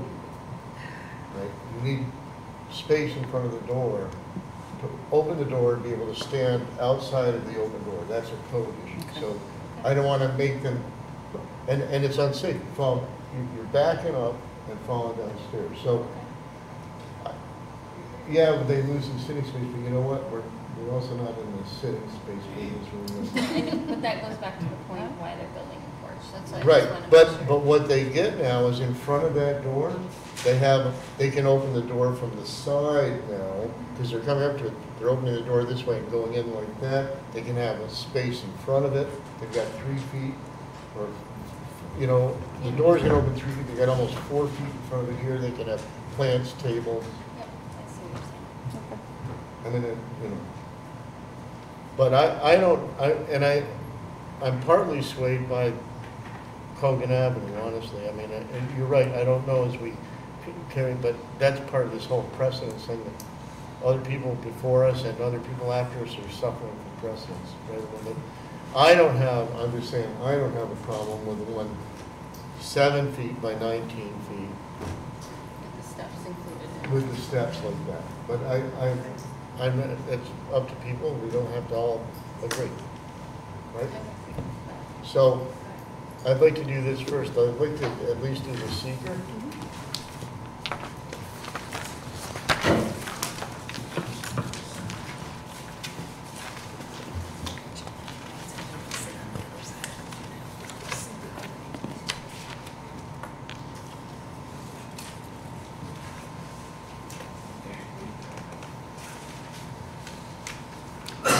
Shall we at least include a brief description of the action on the seeker? Yeah, porch. Sorry, Scott. You know how And many front of these I yard, did? Porch and front yard, Scott? Sure. Covered porch.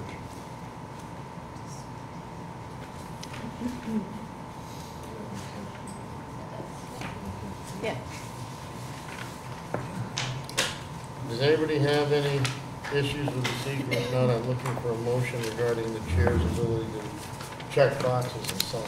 I'll make a motion on Appeal 2125 that on Part 2 of the short environmental assessment form, no or small impact may occur be checked for items 1 through 11, and the box be checked and a chair sign that the proposed action will not result in any significant adverse environmental impacts. Seconded by I'll second it. Scott. All in favor? Aye. That's just the seeker. Now,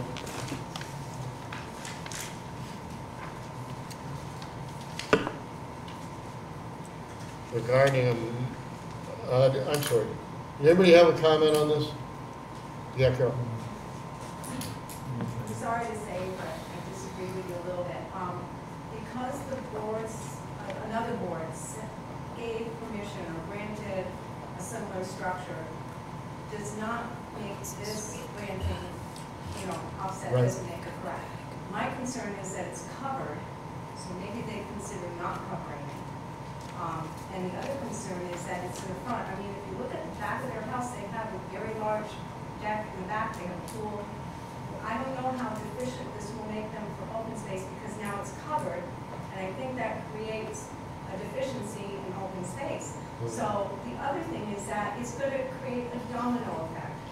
These homes where they live, they're very nice homes, but we want to create a streetscape with trees and some grass, and now we're changing the whole vista of that neighborhood that's going to go around the corner because it's kind of like monkey see, monkey do in Chambly, that whole neighborhood.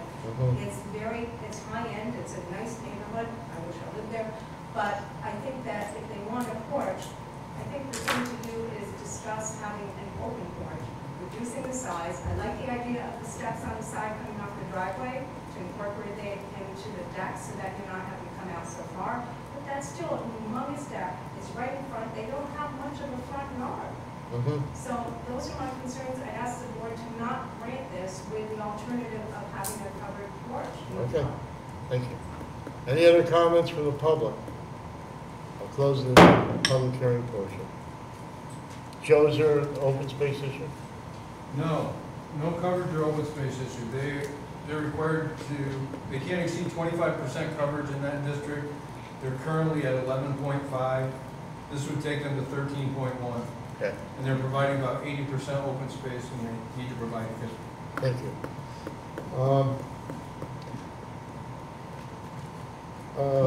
I'm going to ask somebody to make a motion. Are we looking at a motion that says 7 feet by 19 feet with stairs on the side? Sure. Okay. I'll make a motion for Appeal 2125, 33 Tremblay Avenue, for them to approve a front porch which encroaches in the front yard 7 by 19 with the steps included in those dimensions. I'm sorry, with the steps where? Included within the 7 by 19 dimensions. Seconded by I'll second. Kelly. A yes vote is to approve. Second. Kel. Thank you.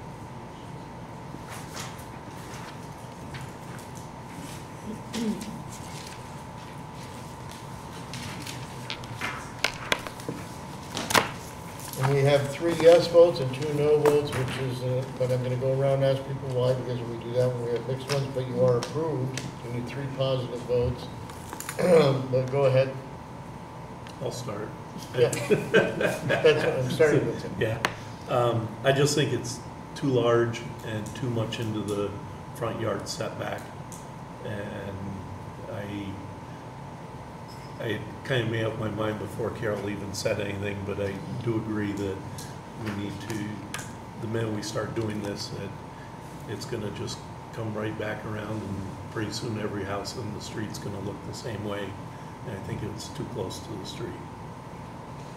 I feel the same way, and I appreciate the fact that you did research and found an example on a nearby street of that. I don't think that one house is enough to open the floodgates, as has been pointed out by Scott. I think it's a bad idea for us to go in that direction. Although I honestly normally would say no to something like this, because I really don't like front yard things. This particular case, I think that it is probably pretty decent compromise. It could have been, I didn't see making it smaller. I think keeping the steps inside it helped me decide that, because I take the steps in the part where you get off the steps. And I think it's, with the steps not coming out the front, it's not gonna feel like it imposes as much. It's just gonna sort of sit there. I did think about it. I went both ways, even though I was sort of suggested the 7 feet by then. But in the end, I think partly it was because of the example, and in this case, and I think we can treat every other one the same way. But I also think it's true a little bit that when we do set precedents, if I'm going to say to people, I can't do this because I'm going to set a precedent, then I think that sometimes when we set those precedents, we have to live with them, even if it was other members that made them. I happen to have been a member in 2001 and probably voted one way or another on it. Don't even know. Can't remember. Can't remember yesterday. But anyway, but I felt that in the end it was a decent compromise, and I think moving the steps around helped me do that. I would agree with Mr. Nolan. Yeah, I agree with everything you said. So, anyway, you're all set? Thank you very much. Did you want your picture? All your pictures right here. Craig Worley. I only made you near the end because you're used to sitting in meetings. All right.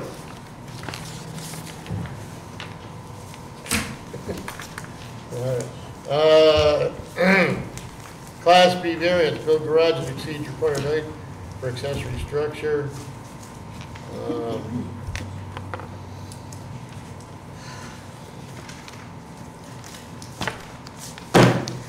And we have a new garage, and I will mention that I've spoken separately from the meeting with Craig about this. He called me to discuss it, so I could talk to him.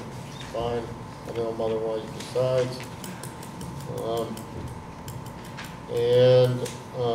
You have a garage of 15-foot average height where 12 is required.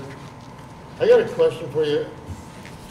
The drawing shows salt box type trusses, but they're not, correct? Let me see. Yes, those are the trusses. They are, they're offset rigid. Yes. So, It's to provide the cantilever. There's concrete pad underneath the okay, cantilever. so I'm confused. Is the ridge in the center of the truss, but not the center of the It's building? in the center of the building, not the truss. That's, okay, that's what my question is. Yeah. So how high, that ridge is how high? 6 feet. So it 6 would be the average of 3. And I was proposing to build a 12-foot wall, so I was able to put in a 10-foot overhead door. I currently need 9'2" to fit my truck and my tractor. inside the garage.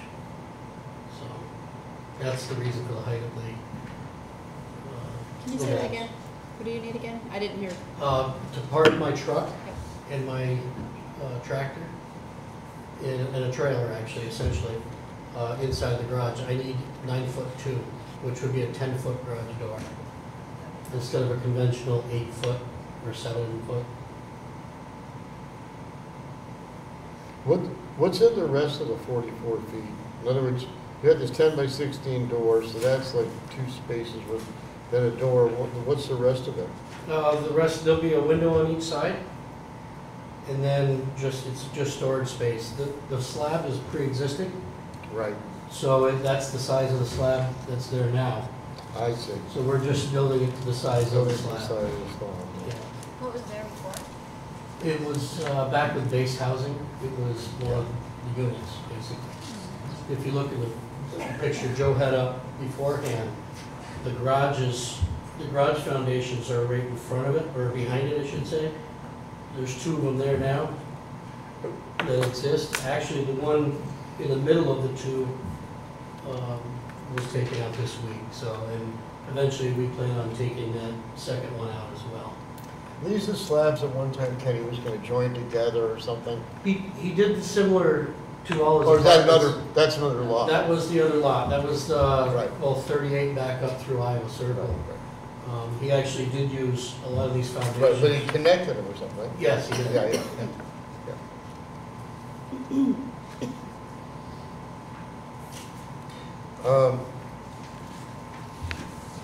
And you have the trusses, that's the problem.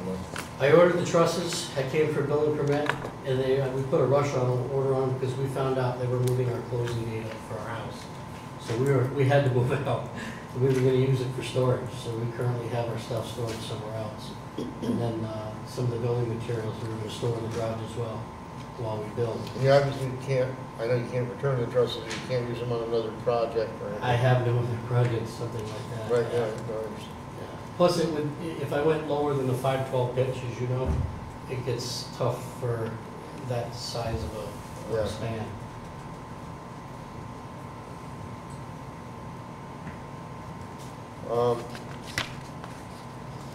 So, and there's no upstairs or anything? No upstairs, no. Can't be, right? It's all full of webs, right? That's correct.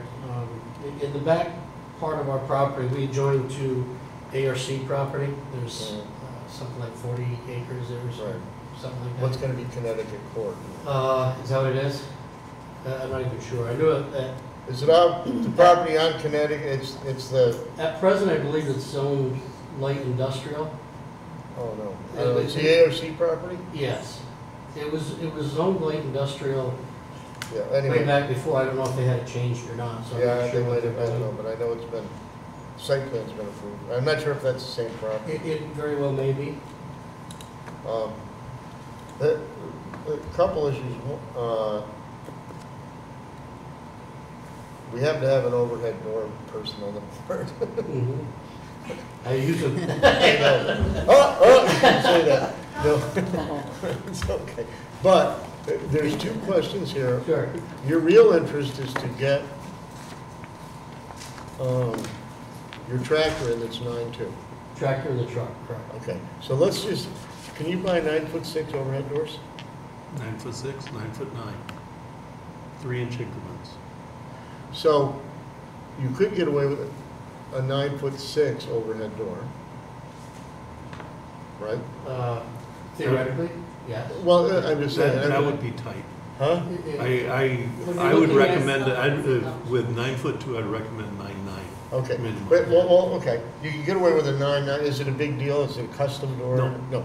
No. You could get away, just bear with me for a second, get away with a 9'9" door, and you could go to 11-foot walls, which I know, yeah, you have to cut the studs and you lose blah, blah, blah, 4 feet and all that, but you could take 15 inches off of this, so that, right, because you could go instead to a 9'9", 10'9" wall. Or even 11 foot, then he stays in standard track. If you want 11-foot wall like you mentioned. Okay, so Nine, you that could, gives you 15 okay, inches as of opposed to a clearance. low-rise track, I'm just, Yep. but certainly you could take a foot off, and I understand about, but we have this whole height issue. You could go to an 11-foot wall, Which would cut me down to 14-inch, or 14-foot. a 14-foot average, which is better than 15. Well, better for the board maybe. Easier, Yeah. easier Well, yeah. for us to stomach, Right, yeah. because part of it too is it's a dump truck.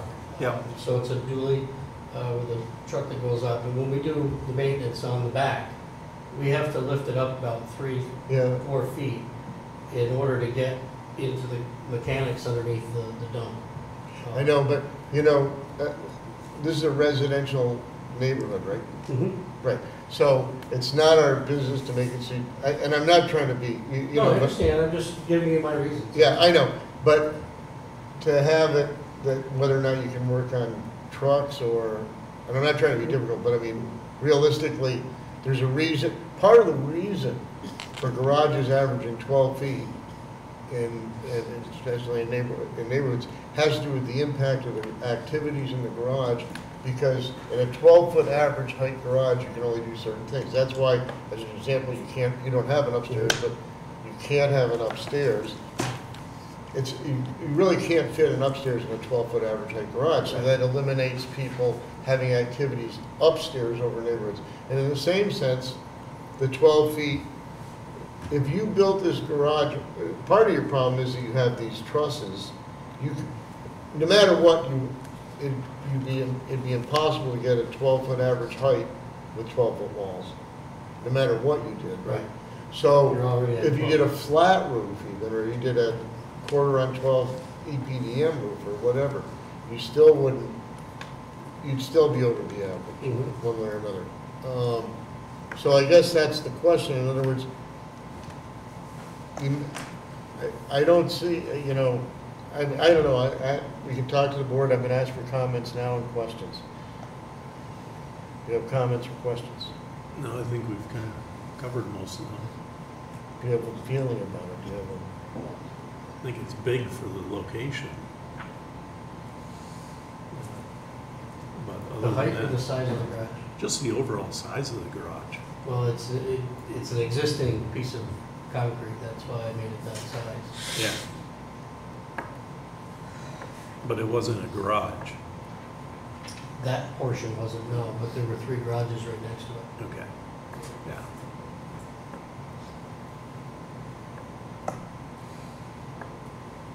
It's the biggest slab in that picture. Yeah, it's the one on the top there in the middle. Yeah. So that was the house. It was This is part of zoned an what? apartment. What it was is Zoned. when my sister-in-law built the house to the left there. When they, and that property line isn't quite right either. When they put the house in, that slab went all the way across and they cut it off. Okay, yeah. And basically that's what it was like.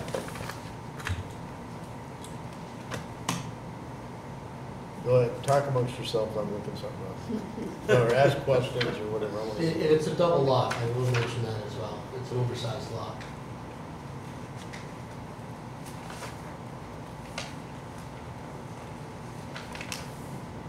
But everything out there is either single family or duplexes with one No, garage. there are 6plexes. It's an R2. And they all have 2-car garages with them. Okay. They're townhouses, Yeah. with garages. How many 6-plexes? Excuse me? How many 6-plexes? There's 2 6plexes, 4 4plexes, Um, and then all the townhouses. R2, you said, correct? R2, yes. Yeah. Where are they in relationship to this property? Well, the townhouse is across the street. The 6plex is on the other side of this home on the left. And then there are more going across the street eventually. You know, one of the issues you're gonna have, side-by-side garages, that's not allowed, the business use is not an allowed use in the. Yeah, I don't run a business out there. Right. It's a personal home. Right, okay. Yeah, my business is run out of the hockey rink on Sharon Right, Avenue. okay, I just wanted to be clear because. It's a storage, we have snowmobiles, we have boats, things like Right, that. yeah, okay. But it's just, I was wondering, because you were saying, you know, tractors and. Well, I use my tractor for snow removal, so Right. my driveway, if Right, I yeah. need to move snow piles or whatever. I guess I would tell you that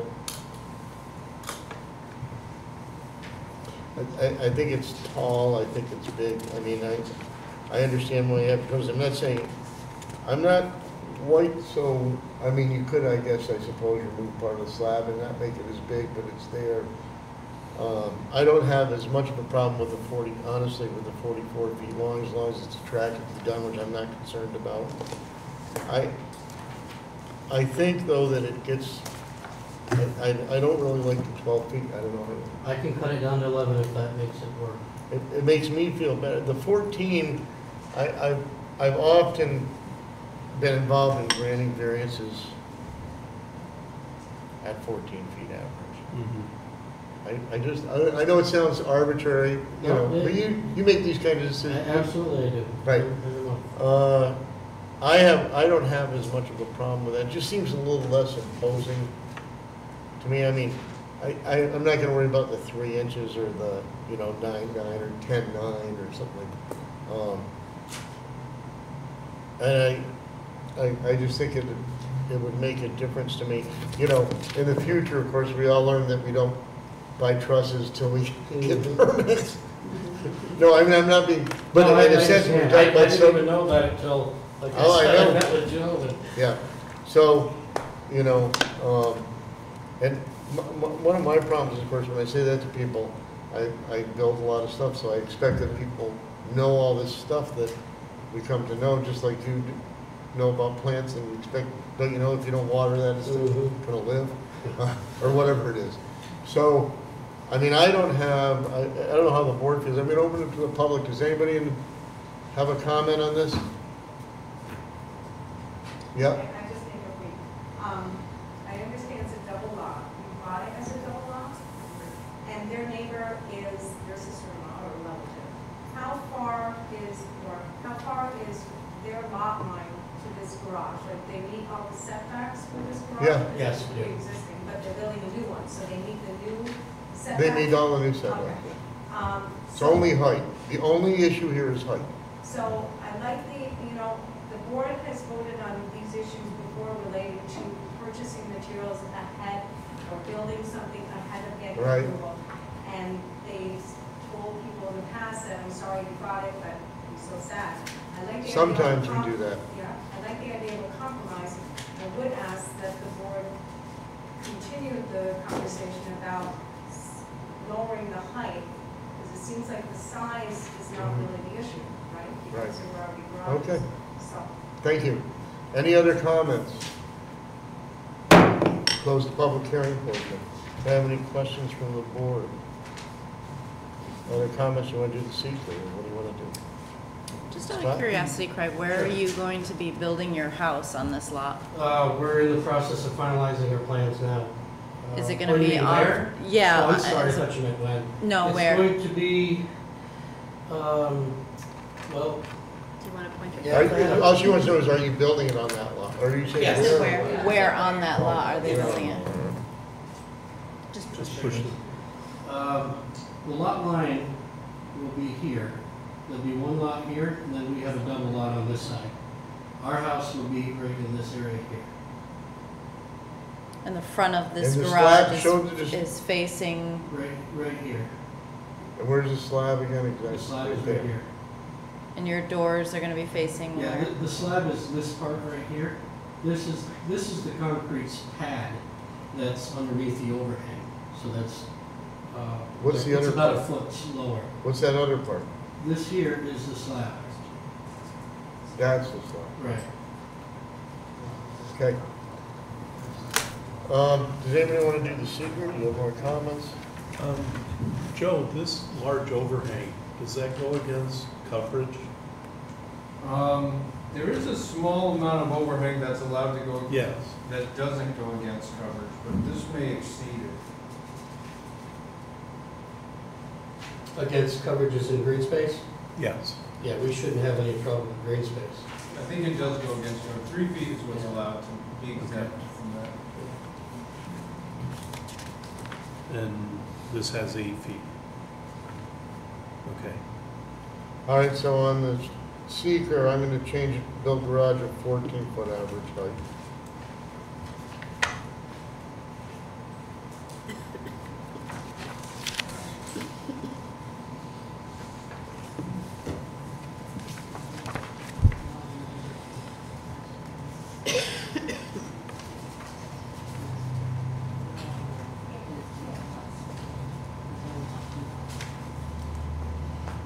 Does anybody have any other questions regarding that?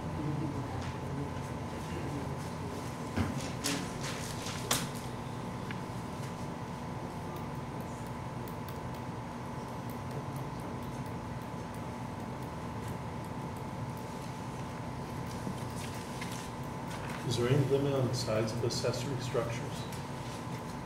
As a percentage of total space?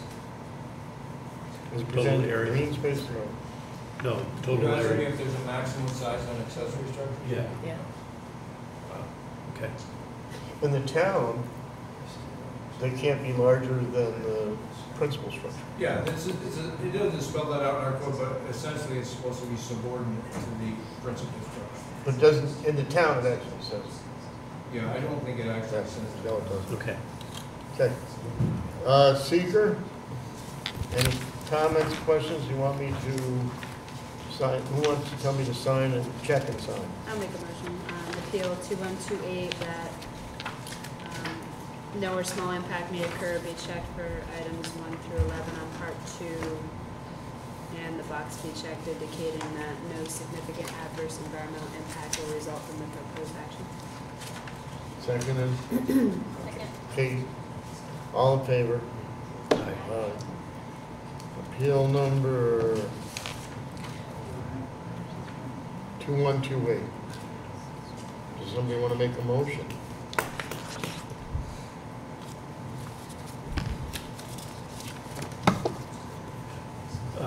I'll make a motion in regards to appeal 2128 for Craig Worley at 38 Iowa to construct a new garage that exceeds the height requirement with a maximum average height of 14 feet.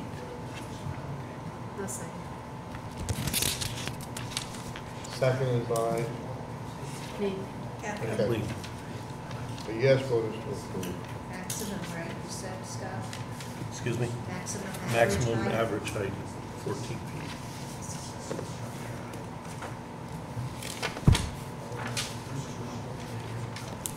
Five yes votes, you're all set.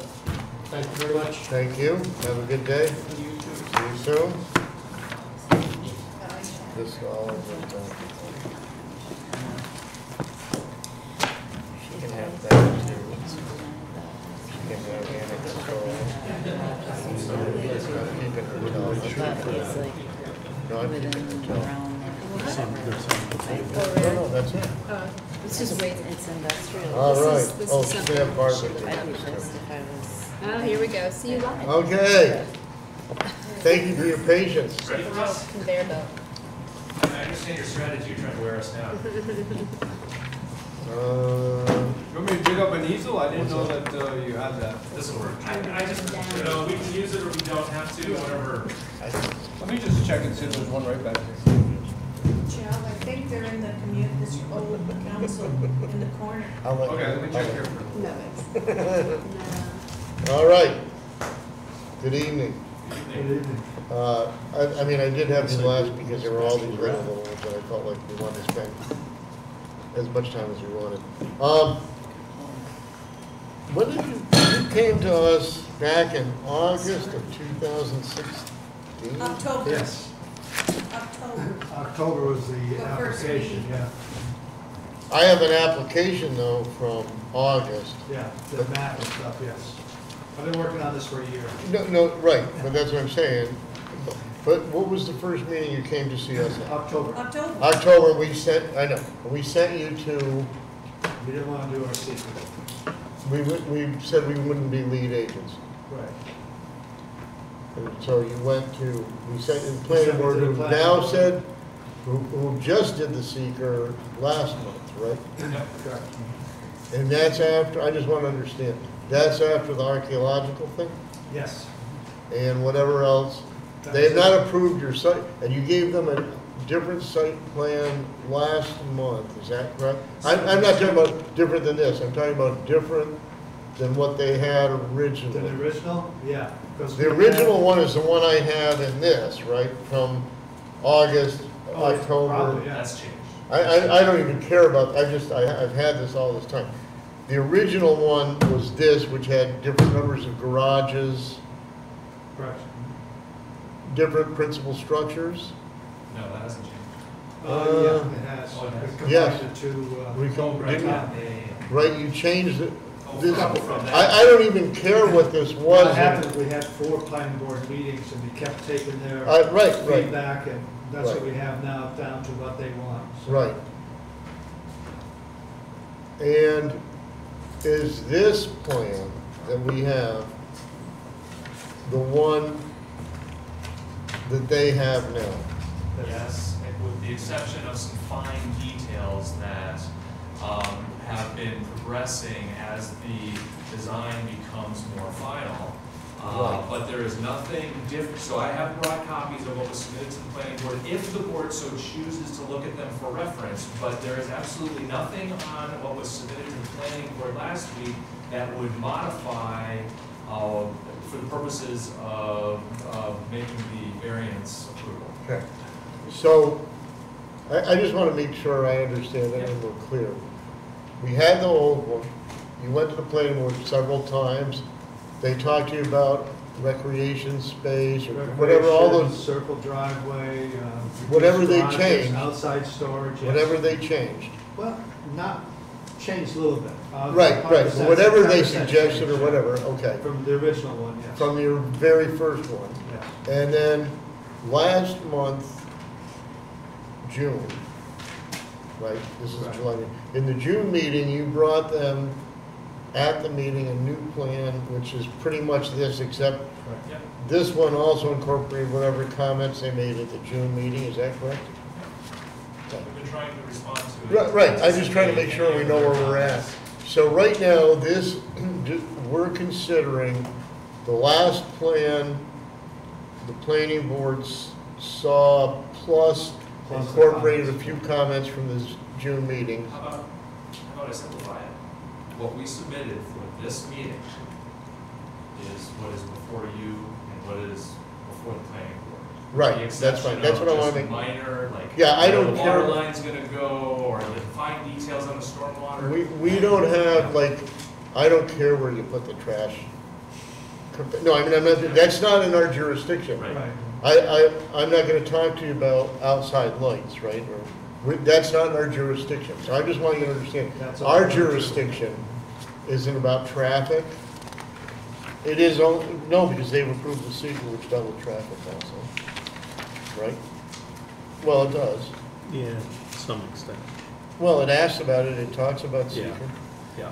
I mean, we can ask about it, but I'm saying it's not really our jurisdiction. So- Stormwater is not our jurisdiction. We assume that you'll comply in all the ways you need to and have a proper SWIP and all that stuff.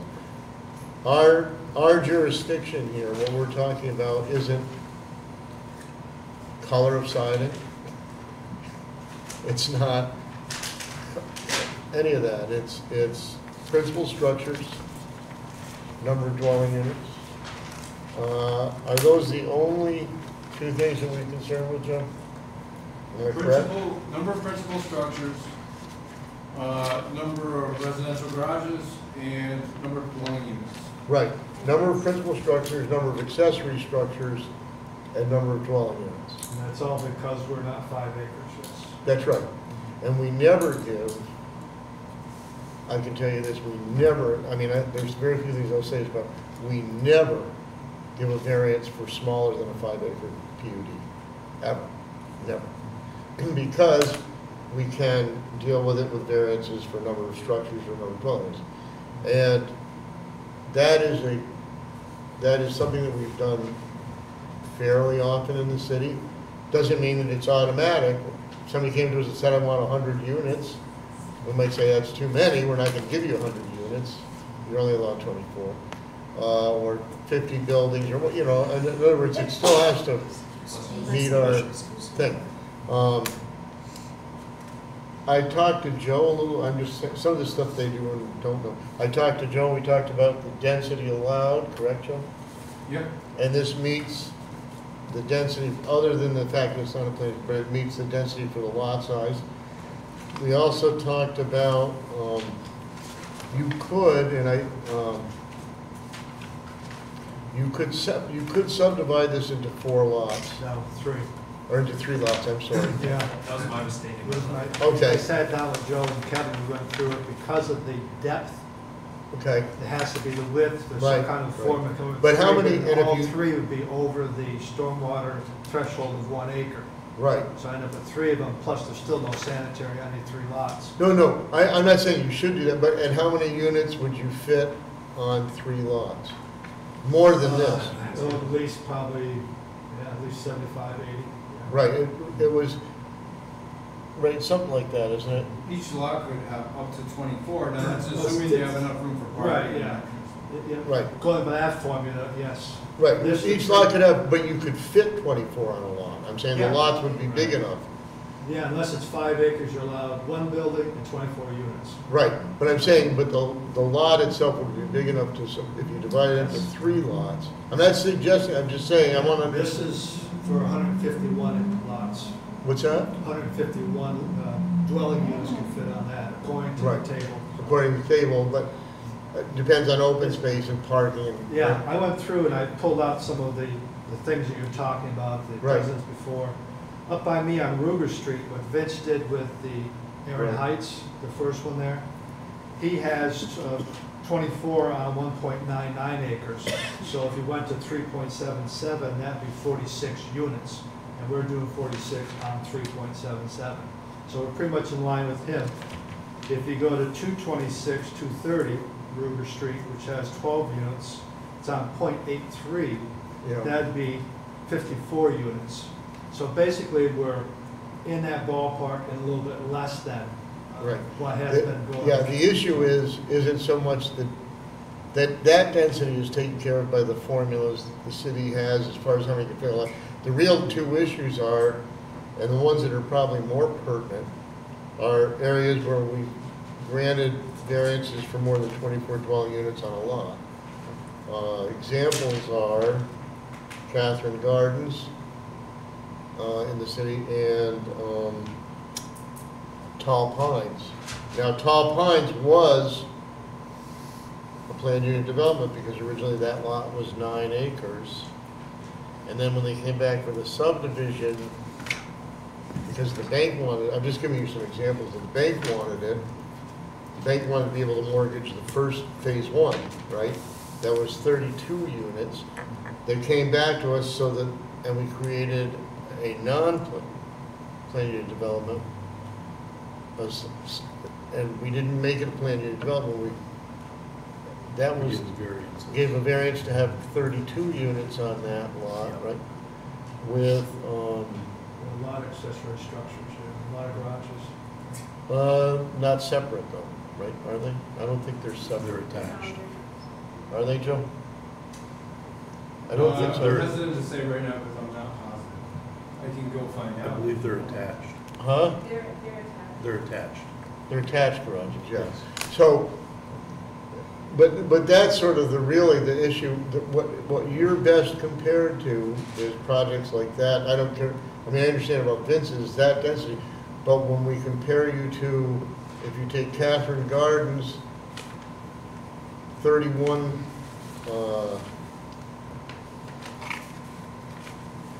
43, right? There were 3 fourplexes and 19 in the school. And then there were 3 more fourplexes built. So that's 24 and 19, 43 units at Catherine Gardens in the center, in the middle of the city. I can't tell you exactly about the units at Tall Pines, but there have been instances, yes, of, again, it's not an automatic, it's not like you go, oh, well, you set the precedent, you gave more than 24 units or more than one principal structure. But those are the things that you're best compared to, probably, those Yeah, types the other of. one, I just. Yeah, that's good. I was at Mickey's the other night and I looked up and I was looking at Stone Gateway, Terry Moran's thing. That's 4 buildings, 24 units, and it would end up being 70 units on 3.77 acres. And where's that? Stonegate, Riley Avenue, Mickey's Restaurant, those buildings. Oh, yeah. If you go across the. Is that a planned unit development? No. That can be 5 acres, right? No, it's not 5 acres. It says no. 3.7. It's Three, more than seven. one principal building on less than 5 acres, is why I bring it No, up. no, I- There's 4 buildings. 6 Right, no, units in a building, that's yeah, all I'm done. saying, there are instances of it. So the question, I'm trying to prep all this before we have our And conversation. it's also a result of all the subdivisions and re-subdivisions. The lot I bought was the stuff left over at the end That's of right. everything. I was 5 acres until Glens Falls wanted to buy the That's corner, right. they took some.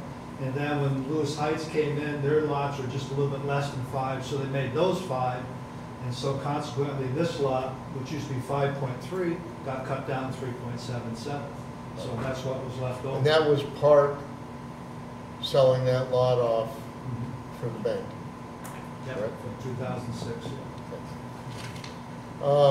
First, I'm going to open it to the board for questions. Then I'm going to open it to the public. Then I'm going to open it to the board again. So that's sort of the background, and the question is, our questions mostly pertain again to principal structures, accessory structures, and units. Who gets the garages? The 3-bedroom townhomes. Oops, sorry, other side. I was gonna say, do you It's put right it here. at the other end?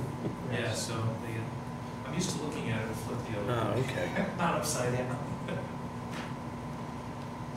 Yeah, that's Route 9 at the top. Yes. Right at the top, so there's townhouse units on either, on the north and south, and then the garden flats, 1-bedroom units and 2-bedroom units. Where's the garages are? And the Across the garages are street. here and here.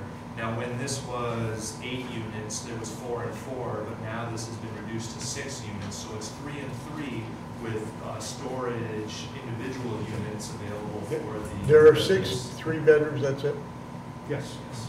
And they get the garages? Yes. And that's what I understood, I just want.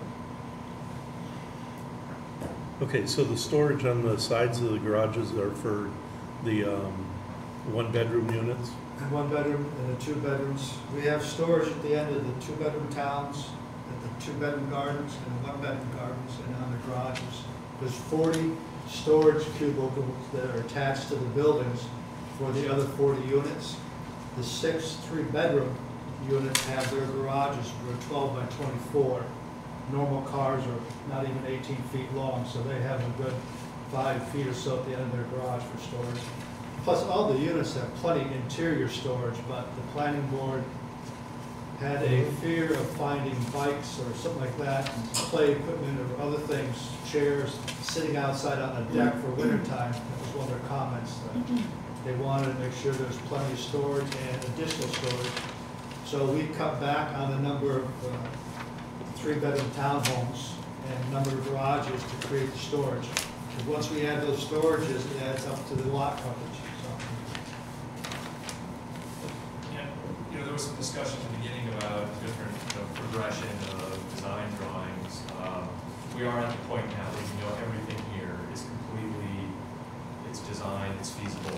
We're really just working on details at this point. So as far as the buildings situated, where they're situated, the sizes, the coverages, everything's set. So there's no chance of it not working.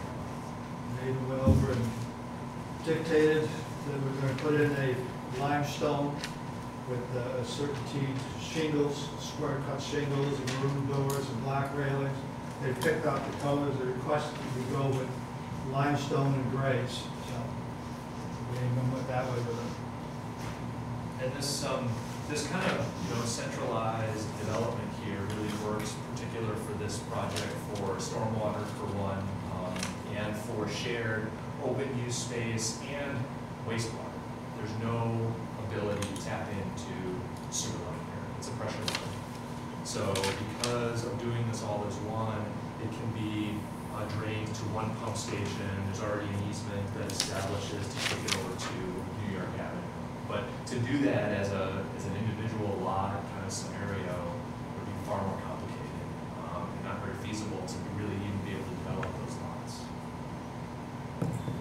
Is there a reason you didn't put the garages in the townhouses? Being attached to that. Because it blocks the front door, more or less. Usually in a development like this, if you put a garage attached to a structure, I mean, I couldn't do 8 individual homes with garages in front, and then we're really gonna get, so they have to be attached to the building type of thing. And then you create with that, you gotta go past your garage to get to the front door. And I weighed it and I figured it's better to do it this way. We have the same thing on Club Road Commons right now, and it works great. Everybody has their front door, back door, your porches and everything else, and your garage is right there across the parking lot. So you have parking right in front of your house, on the curb cuts and so forth, or you can park in your garage across the street from your home. The other thing we were trying to do is to maximize some of the sandy soils on site for stormwater treatment, and that exists here. That was one of the reasons why Ed agreed to reduce the number of units in this building so there'd be more room for stormwater treatment, and to somehow attach the garages to that structure would have minimized the ability to do that.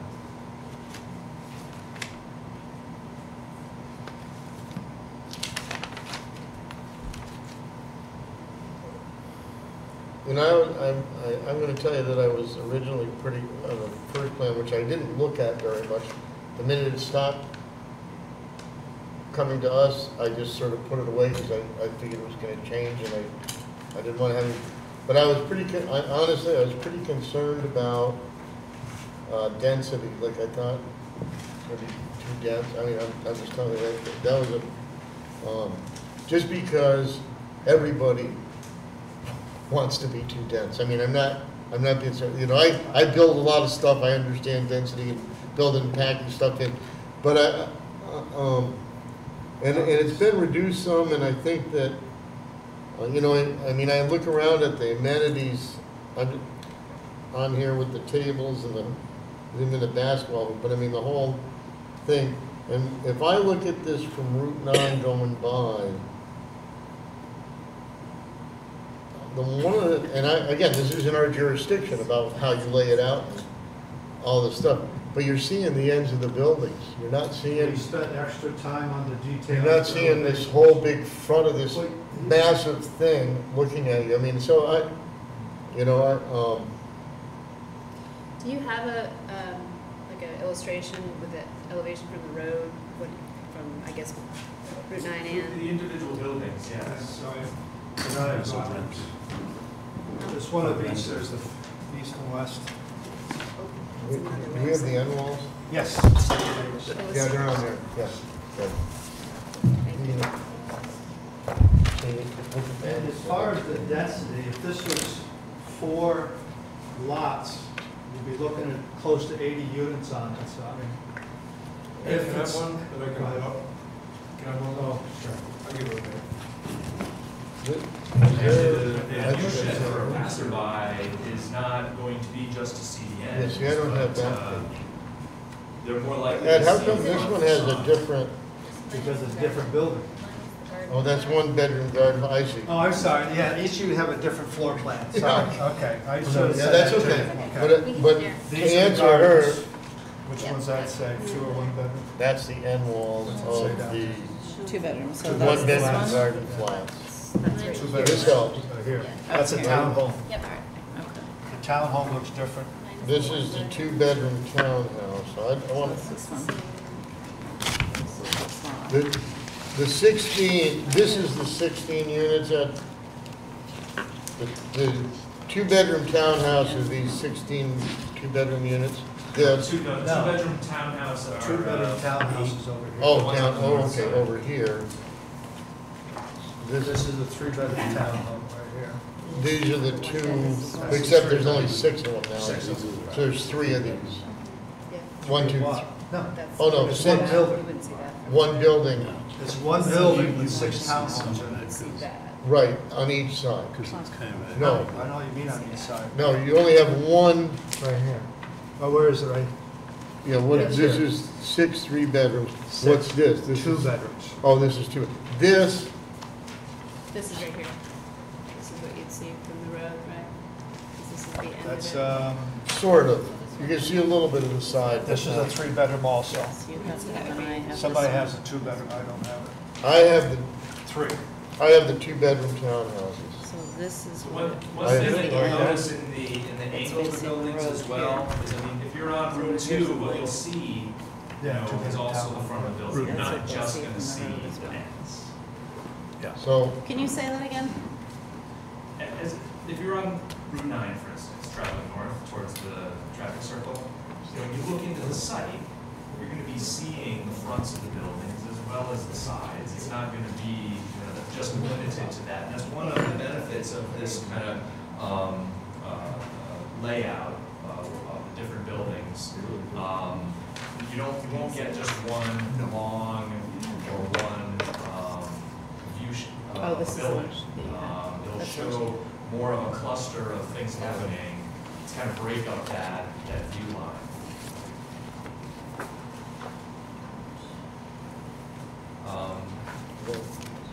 Yeah.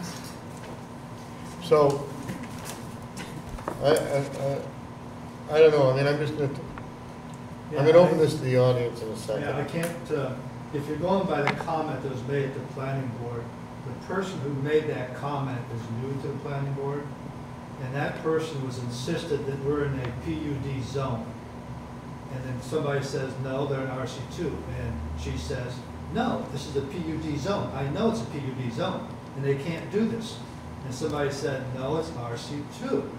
And a planned unit development is something with 5 acres or more. And she said, yes, it's supposed to be 5 acres. Well, it's not 5 acres. It's not acre.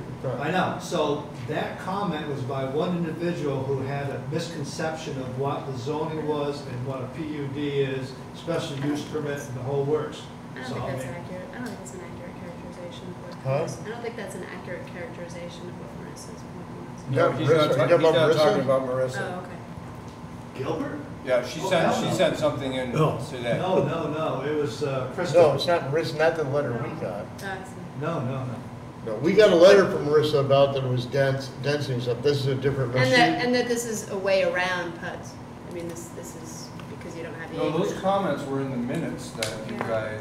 Do you want to read the minutes? I have a copy. Well, I went through and watched it on the video, and there was no public comment to that from her. What's that? There was no public comment from her on that. We asked the planning board, I asked. Wow, okay. Well, no, listen, I asked the planning board to say, you saw it, if you have any comments, make comments. That's. I was there, plus I watched the video afterwards, and there was no comment from Marissa. I mean, this, what you see right here. No, we get comments sent to us separately from. I know, which is strange that she would make that comment to you and not to me at the time that we're there at the meeting. But because it happened after the meeting, it's not, she could do it not as a planning board member, but as, just like any other private citizen can write in and correspond about anything. Once we advertise that we're hearing something. But all I'm saying is that from what's been approved in the past, that I am well within that range. I'm below half of them. I'm a little above the other half. I'm right in the middle of it. It's. I mean, let me open this up to the public, and then we'll get that part done. Comments? Sorry. Go ahead. Carol Becker, 17 Couch. Did the zoning board have a chance to read the minutes from the planning board meetings that is dated June 26, 2017? I don't know if they did or not. One of the concerns I have is this is a major project, and I think that I'm going to bring up some concerns that address this project, but I would appreciate if the board would consider postponing hearing about the variances in this particular plan until they read the minutes and maybe confer with some of the planning board. That's just a comment of mine, because it's such a large project, and even though there are some other projects that are in court that have been grandfathered in, this sets, kind of a precedence in that area. So, but anyway, so I just wanted to. But just to clarify that we have never yet at this point ever read minutes from the planning, as far as I know, minutes from the plan. I'm just going to tell you, we have never concerned ourselves with minutes from planning board meetings when we make our decisions, ever. That's never, wait, just so you understand, it's not that we're ignoring them. I got sent them. I think everybody else actually, right, they got sent out or not? I don't Not believe the so. planning board. No. Jim Abdallah, chairman of the planning board, sent me, because I asked him to, minutes from the planning board. I wanted to see how the seeker went, number one, and number two, I wanted to see if they had any comments. Okay, because it had been to them extensively. But other than that, it is not part of our protocol, nor has it ever been, to get minutes from and take into consideration minutes from the planning board before we do anything. We've never done that, ever, not once. The reason I mentioned, it seems to me that it would make sense, especially Well, when. it's not what we do. Well, but we get input from them in other ways. We get input from other ways. As an example, we got an email today from Marissa as a concerned person to say, here's my concern about the project. But she did that, she was not officially speaking for the planning board, she wasn't representing the planning board. She said, I happen to be on the planning board, but this is my concerns, not planning board concerns, not anybody else's, hers. That's all so that we take just like any other correspondence, but go ahead. I would ask that the zoning board read any letters they got into the minutes, because I think that would be helpful. It's not part of our procedure. One of the concerns I have is that Mr. Zukowski fought very hard to prevent Jim Lattendale from building the third building on what is a PUD site at the corner of Club Road and Hamilton many years ago that's now free. And one of the concerns he had was density, because at that time he owned what is now called Harborview condominiums or estates, and he wanted to make sure that the project across the street would be quality, et cetera, and he didn't want, he was concerned about density. The other thing is that there's the planning board and the zoning board, I believe, I'm not sure, but I know that Jim Lattendale came in front of, I believe, the planning board a couple years ago with a site that is, I think, west of Glens Falls, I think, and there was a lot of opposition about the density and the neighbors surrounding that. So I need to make sure that, I voice my concern about that. My major concern is the number of structures and the number of variances and going outside of what is required and permitted in this area. For example, the lot area that's required is 25,000. They have 16. The minimum area per dwelling is, what they're proposing is 3 times what's permitted. The minimum lot width is 2 times the amount that's permitted. And there's a number of concerns about setbacks, et cetera. You realize that's to our advantage, don't you? Well, no, some of this is not. Yes, But- it is. The 1,082 is per dwelling unit, we're supplying 3,500 per unit. But you're taking up more space. is what you're saying. No, they're having less density. But they're taking more because they're The having. lot is the lot, though. Um, They can't get rid of, it's 3.77 acres, that's how big it is. But because they're building so many structures, including the additional garages, it's taking up more open space. They comply with open space. That's not, we're here to talk about what they need variances for, which are principal structures, accessory structures, and dwelling units. As long as they comply with parking, they more than comply with any of the density requirements as far as how many units there are. They could fit more units on this lot. I understand if they subdivide or something. What's that? No, just the lot as it sits now, they could make this more dense. Yeah, we put a road all the way around to make the fire department happy and traffic for the Anyway, people go that ahead. live there, recreational area, all those things add up. Go ahead, Ken. Instead of having 2 garages, I know they reduced some, but at the planning board meeting, I know now you're saying that this is the official site plan that you're going with, but there was some confusion at the planning board meeting of, is this final, is this definitely? This is the final one with 2 garages. So, that, clear up that. But, one of the concerns that Dante did bring up was that, I know that he's talking about a 5-acre parcel for the PUD. The problem is that the number of structures on this site is too many.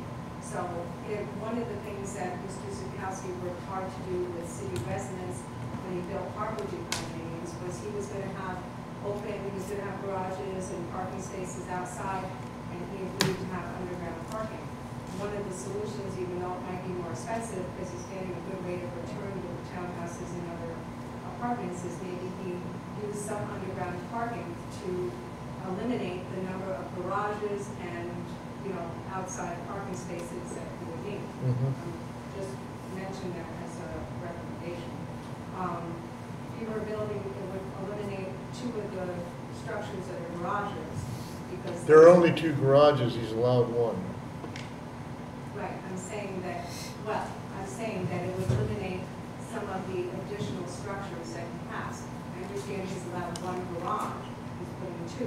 He has 2, he's allowed 1, so he has 1 extra garage of 3 spaces. Right. But So, also, it's probably, go ahead. I understand that because of the number of structures, if there's open parking spaces, it doesn't resolve that. But it does create more of an aesthetic with the site itself.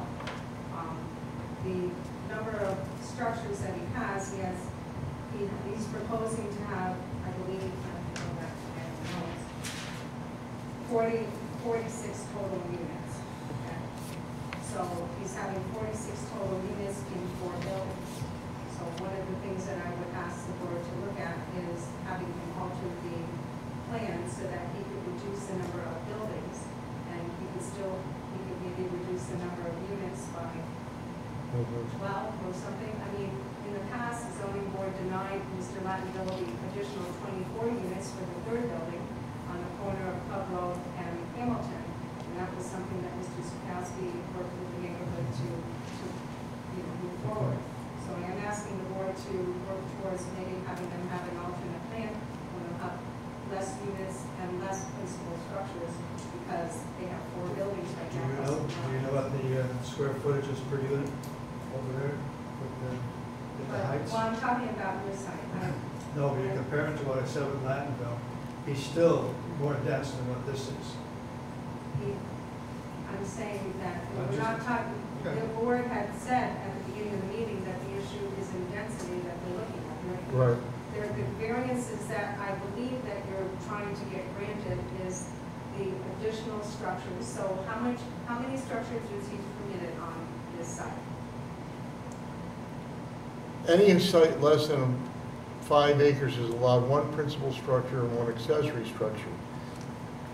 However, the variance he's asking for, just like when we had people ask for sign variances, and somebody comes in and goes, you can't give a sign bigger than 24 square feet, that's all they're allowed, we're in the variance business. That doesn't mean we just grant variances, but he's asking for a variance that is similar to many others that have been done. We can talk about how many are few, but to say, no, on a 3.77 acre lot, you can only have 1 building is not reasonable or realistic.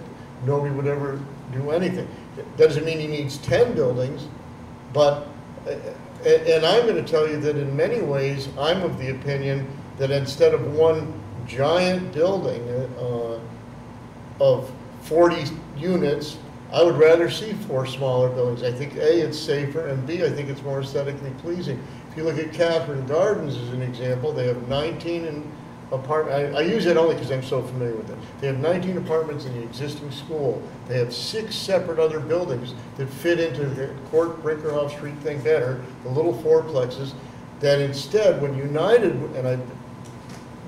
first wanted to do that as student housing, and then eventually wanted to do it as elderly housing, with these giant U-shaped buildings that would have just dominated the neighborhood. I personally, one of the reasons I don't mind more than 1 principal structure is I think that it reduces the size and makes things less imposing. If he was to do 1 big building, he'd have this big U-shaped building from Route 9 would look like a giant Clinton Community College dorm. So, but when we look at density, and I'm trying to answer your concerns, when we look at density, the question is, what is the quality of life for the people who live there? That's what the density matters to us.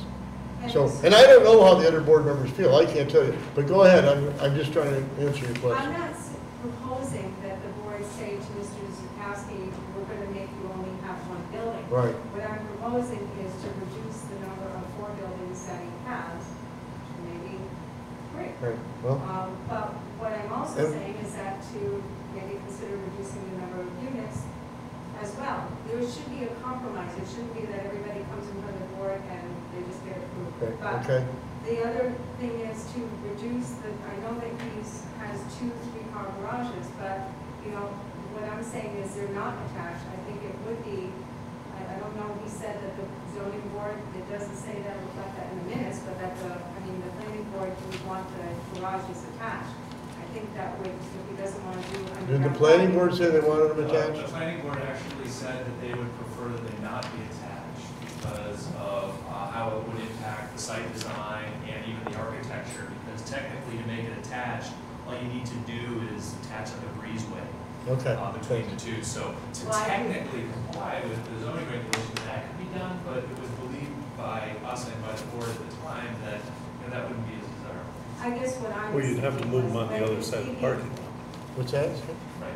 You'd have to move them over onto the other side. if What you're I gonna was attach. proposing was that not a breezeway, but that they actually be attached to the building where there isn't a breezeway and you have now more open green Right. space. Go ahead, anyway. And then, okay, and then the other thing is,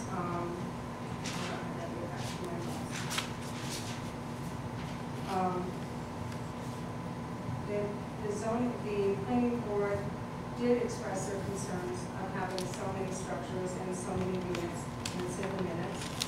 And they said that they would like to be able to, putting it on to you to try to work on that. And the other represents, sorry, which we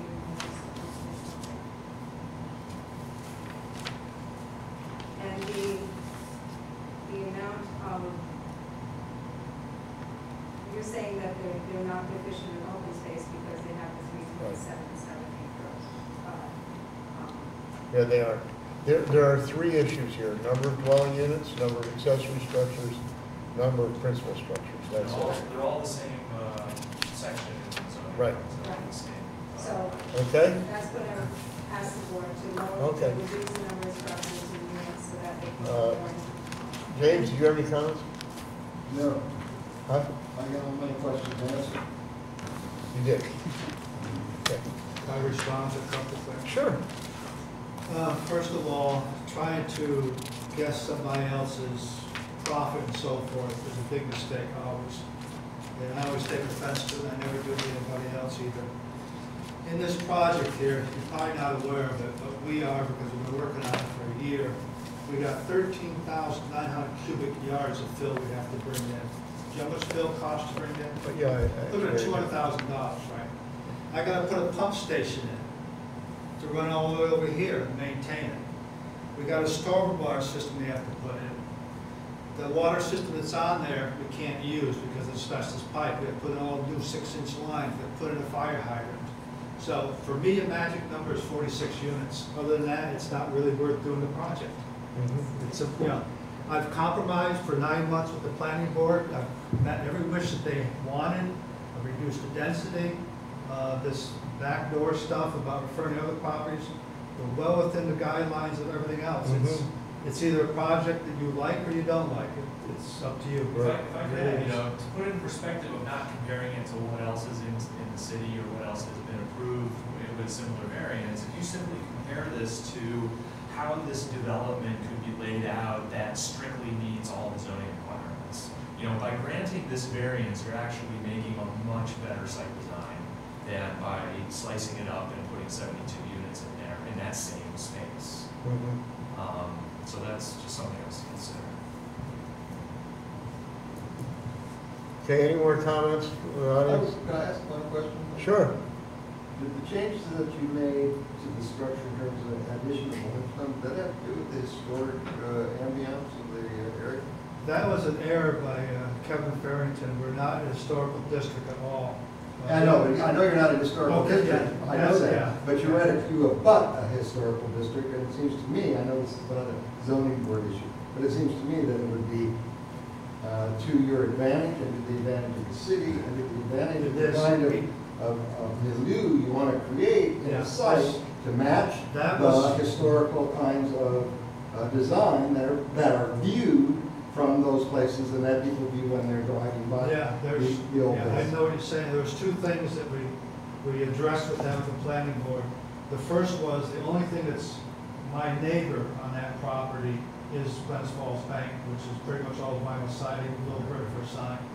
Other than that is and that's where historical came in, Shippo's graveyard across the street. It doesn't make me historical by any means, but by the wish of Marissa Gilbert mainly, she had a desire, and some of the other board members, that we pick up the gray tones from the Gray Barracks, that now is a restaurant and brewery. So we did, and then once we did that, she wanted it to go with some kind of clapboard and cedar shapes and so forth, with different gray tones and a little accent with blacks and reds, and that's what we got to get with this. That's why. Originally, I was going to go with the browns and beiges and so forth, more like the other barracks over there, and they felt that was not in good taste, but preferred that we go with the grays and blacks. So yes, to answer your question, we did address the historical stuff, yeah. It actually is not in our jurisdiction to talk about that, it is theirs. Anyway, I'm gonna close the public Hey, hearing portion. Ron, first, Yeah. forgive me, you are who? James Armstrong. Okay, Oh, yeah. 15 Massachusetts. Oh, yeah. okay, thank you. Now I'm closing. Okay. Comments or questions before we get going on this?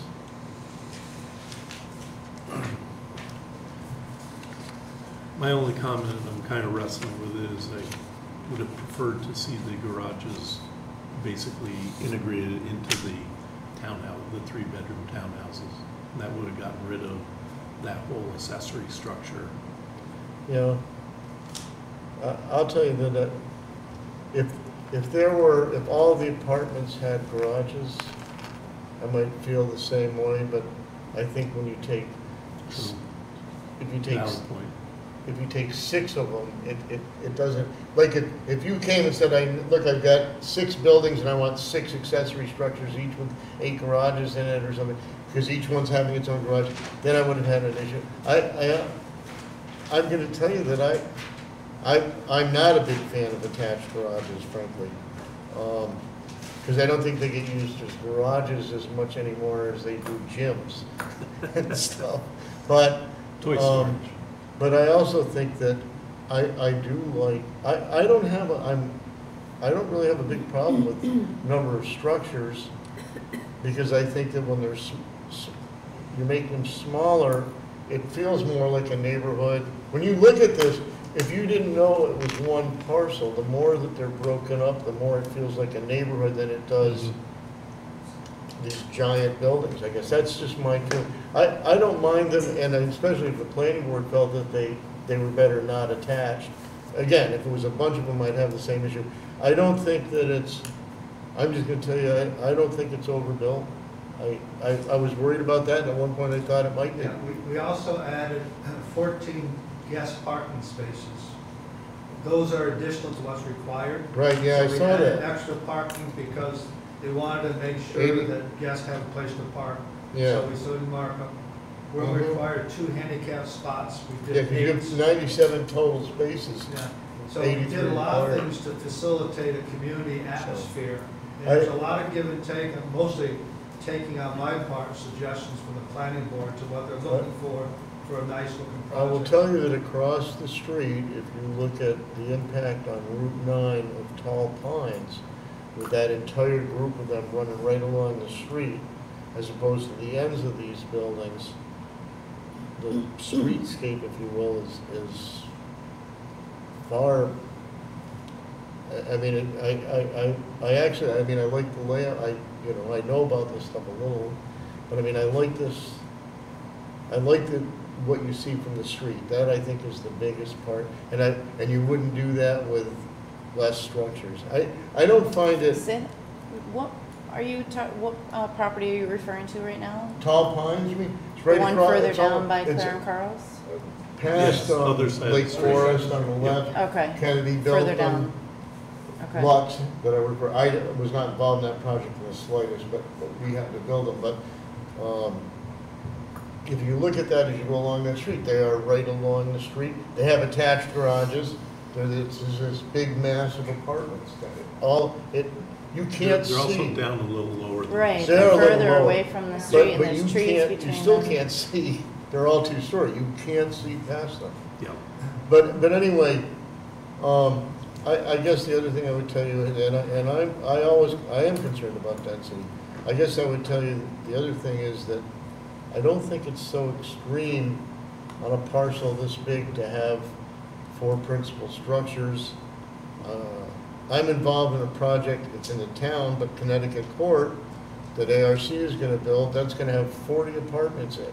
And that's gonna be, no garages, but that's gonna be over 8 buildings or something, right? The other thing I'll tell you is that it's not only that there are no variances for open space, but I think it's, like this shot right through, really, when you look from Route 9, you see all the way through the property. The other thing is, with our landscaping plan, we have a lot of trees planted up on the ends of the properties Yeah. up here to break things up, plus the landscaping is next to the buildings. I guess the real question is, we have 3 variances. We're not concerned with, frankly, even the appearance of them. That is strictly a planning board issue. We're not concerned with where the dumpsters go.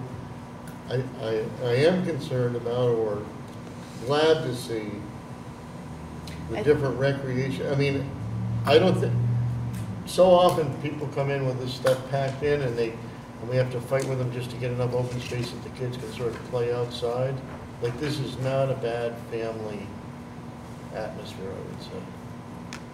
You know, so, I don't know, I mean, I'm not, you know, it's just my personal feeling. I think it's well laid out, I think it's gonna probably be pretty attractive. But, that's up to other people, and we're not doing the secret. No. Been done. Been there, done that, as they say, right? So, our issue is how we feel about, and it is one, I mean, I guess I would say that obviously we have Class B, we have 3 of them. We have number of principal structures, number of units, and number of garages allowed. So We're at 46 units? 46, yes. Okay.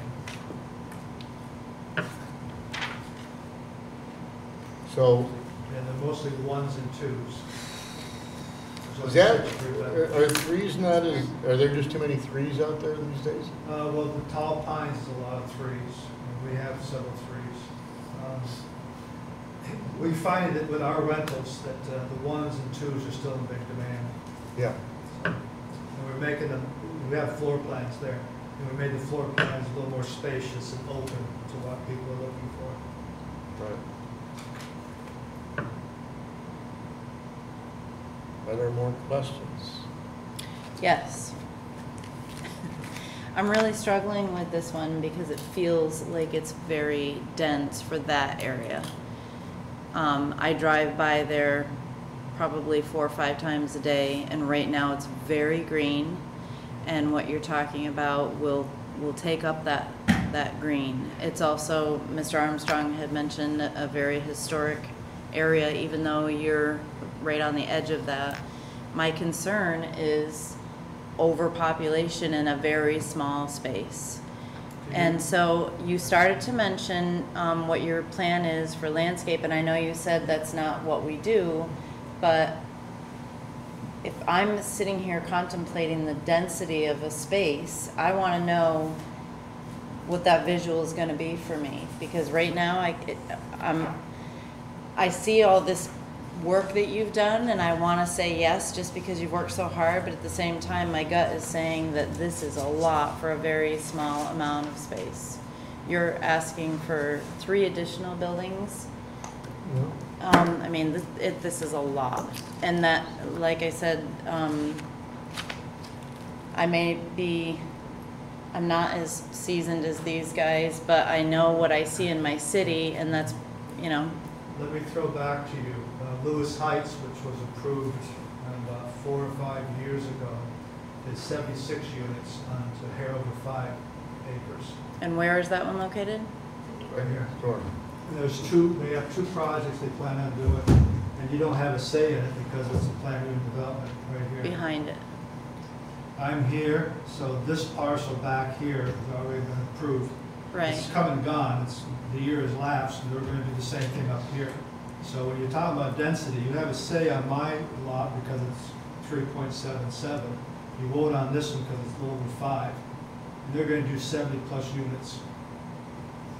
I don't know what to tell you. And when you put in all the garages and tall pines that's attached to the buildings, that density is a lot more than what our density is.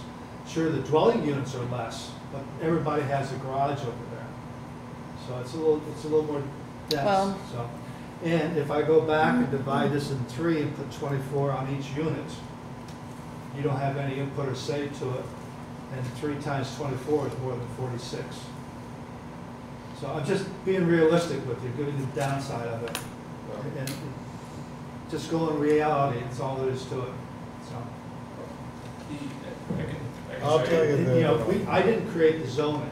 This is zone R2, which is RC2. Joe has all the tables, 151 dwelling units, all those things on 46 dwelling units. Now we're getting into more of a personal thing than a reality thing as far as the development of a project is concerned. Right. I'm telling you what's going to be next to me, because that's 5 acres. Those 2 parcels, you're going to be looking at 140 plus units on those 2 parcels. And I mean, if you want a snapshot, I mean, all of this white, between the buildings, it's all going to be green. It's all going to be well, that's what I was going to ask you. That's where I was leading, is you started to say what you were having for landscaping, and so that I can kind of wrap my brain around this a little bit better. Up in the corner here will be stormwater infiltration, but that's purely infiltration. It can be mowed, so it'll have a nice grass surface to it. As you look at this, the buildings take up so little of the space. Don't mind the purple driveway. Yeah, don't mind the purple driveway. It's not going to be purple. But the building coverage is not that much. A lot of it is driveway and so forth, which was to make it a better project. I mean, we can cut from here over to here and take that out, and we don't need it for parking or anything else. That's the tree schedule right there, and what they are is maple and locust. What were you starting to say? To me, it goes back to the beginning when I was here, and I thought you were going to be doing the seeker. That would have saved me 9 months of expenses and work and so forth if the variance board had done the seeker rather than passing off the planning board. Because now we've been doing this with the planning board 4 meetings out of the last 9 months with the idea that this has always been, well, I can't say always, similar projects have been approved in the past with more density and less density.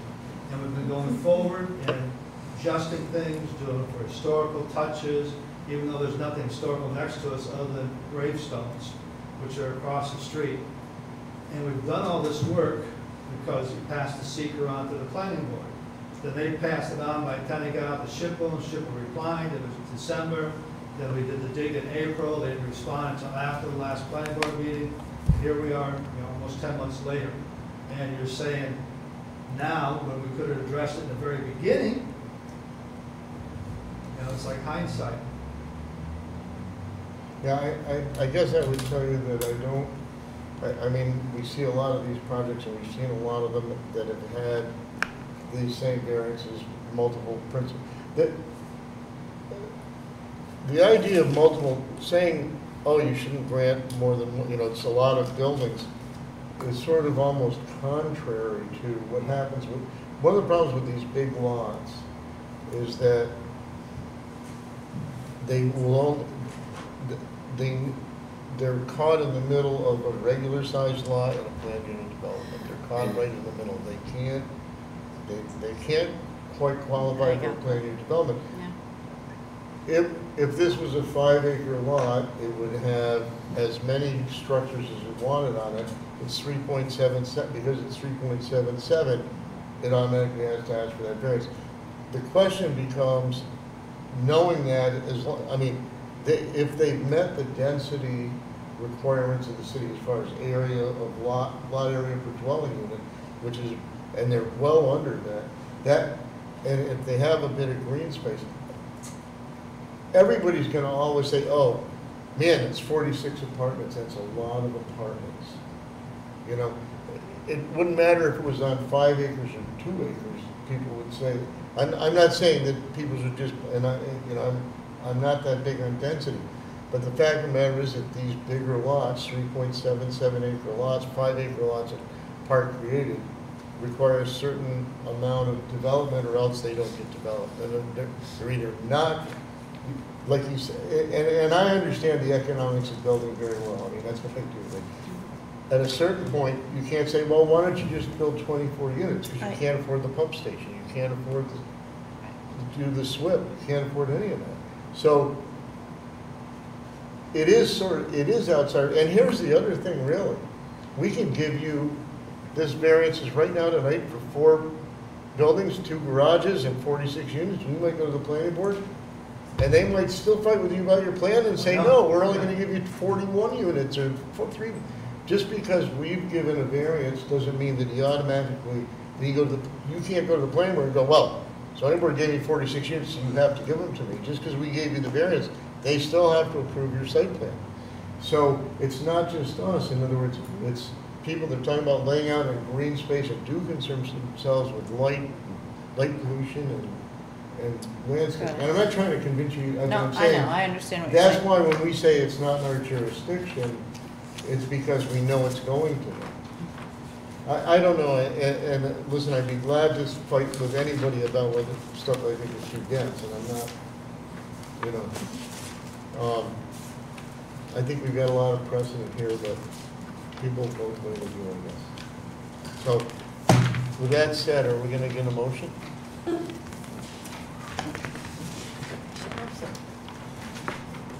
Well, I'll make a motion just to get us off dead center here. I'll make a motion in regards to Appeal 2090 for Easy Properties, Route 9 South adjacent to Glens Falls Bank. Interesting, we don't have an address for them. For a Class B variance of 3 parts, 1 to exceed number of principal use buildings, where they have 4 and 1 is permitted. Is this to approve, by the way? This is to approve, okay, yes. Second, to exceed the number of units for a total of 46. I believe the permitted is 24. And to have 2 accessory structures as garages when 1 is permitted. And a yes vote is to approve all 3 of those. Right. Do I have a second? Kathleen.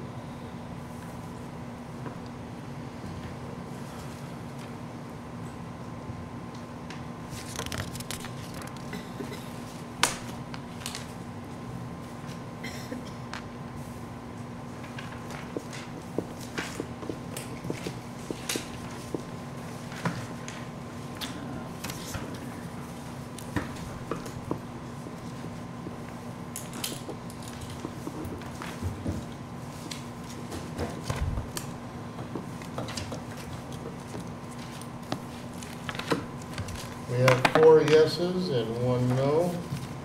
Kelly Porter voted no. I'll go around and have everybody just quickly say why they voted the way they did. Go ahead, Kelly. I kind of expressed how I felt when I asked my question. I think that you've done a great job of doing the best with the small lot that you could, for sure. Just, I have to follow my gut on this and, not run with the herd sometimes. Yeah.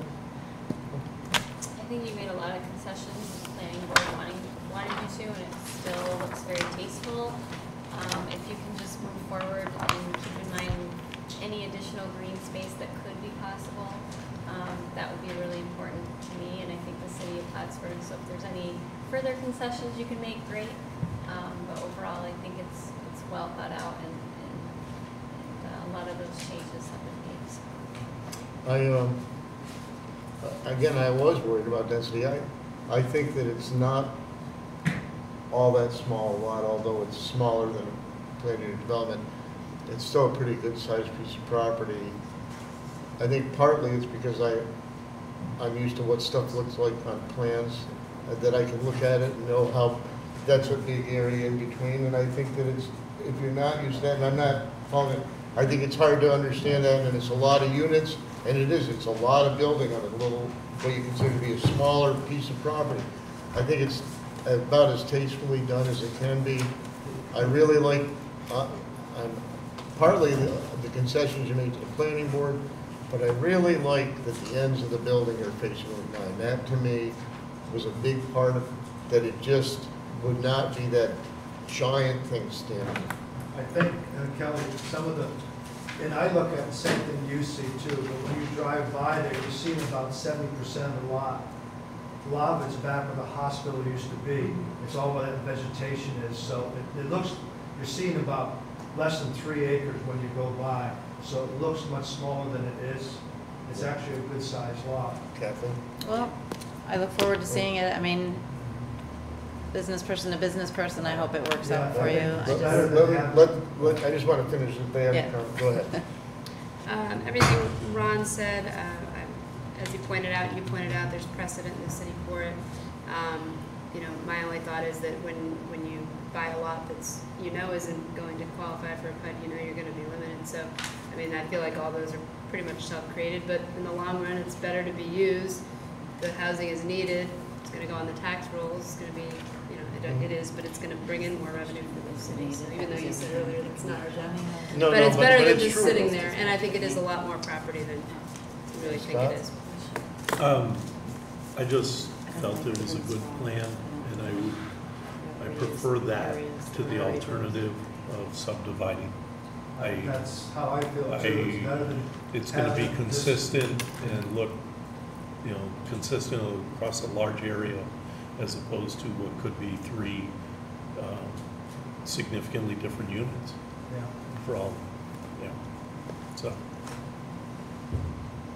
Okay. All right, thanks, Ed, very much. Go back to the planning board. Have fun. Do we need to do a motion for Hertel? Yeah.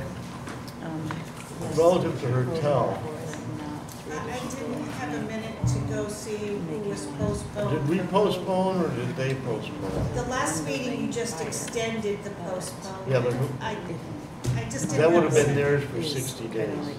I can't remember 3 days ago, which is I still know. better than you. Yeah, because I can't remember yesterday. So why don't we do a postponement for Hertel for 60 days on our behalf? What the heck? We can do whatever we want.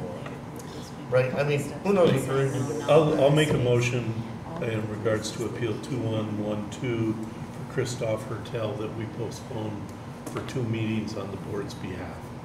I'll second. Okay. All in favor? Aye. Aye. I gotta tell you something funny. My wife probably says, can you go to Price Chopper before you come home?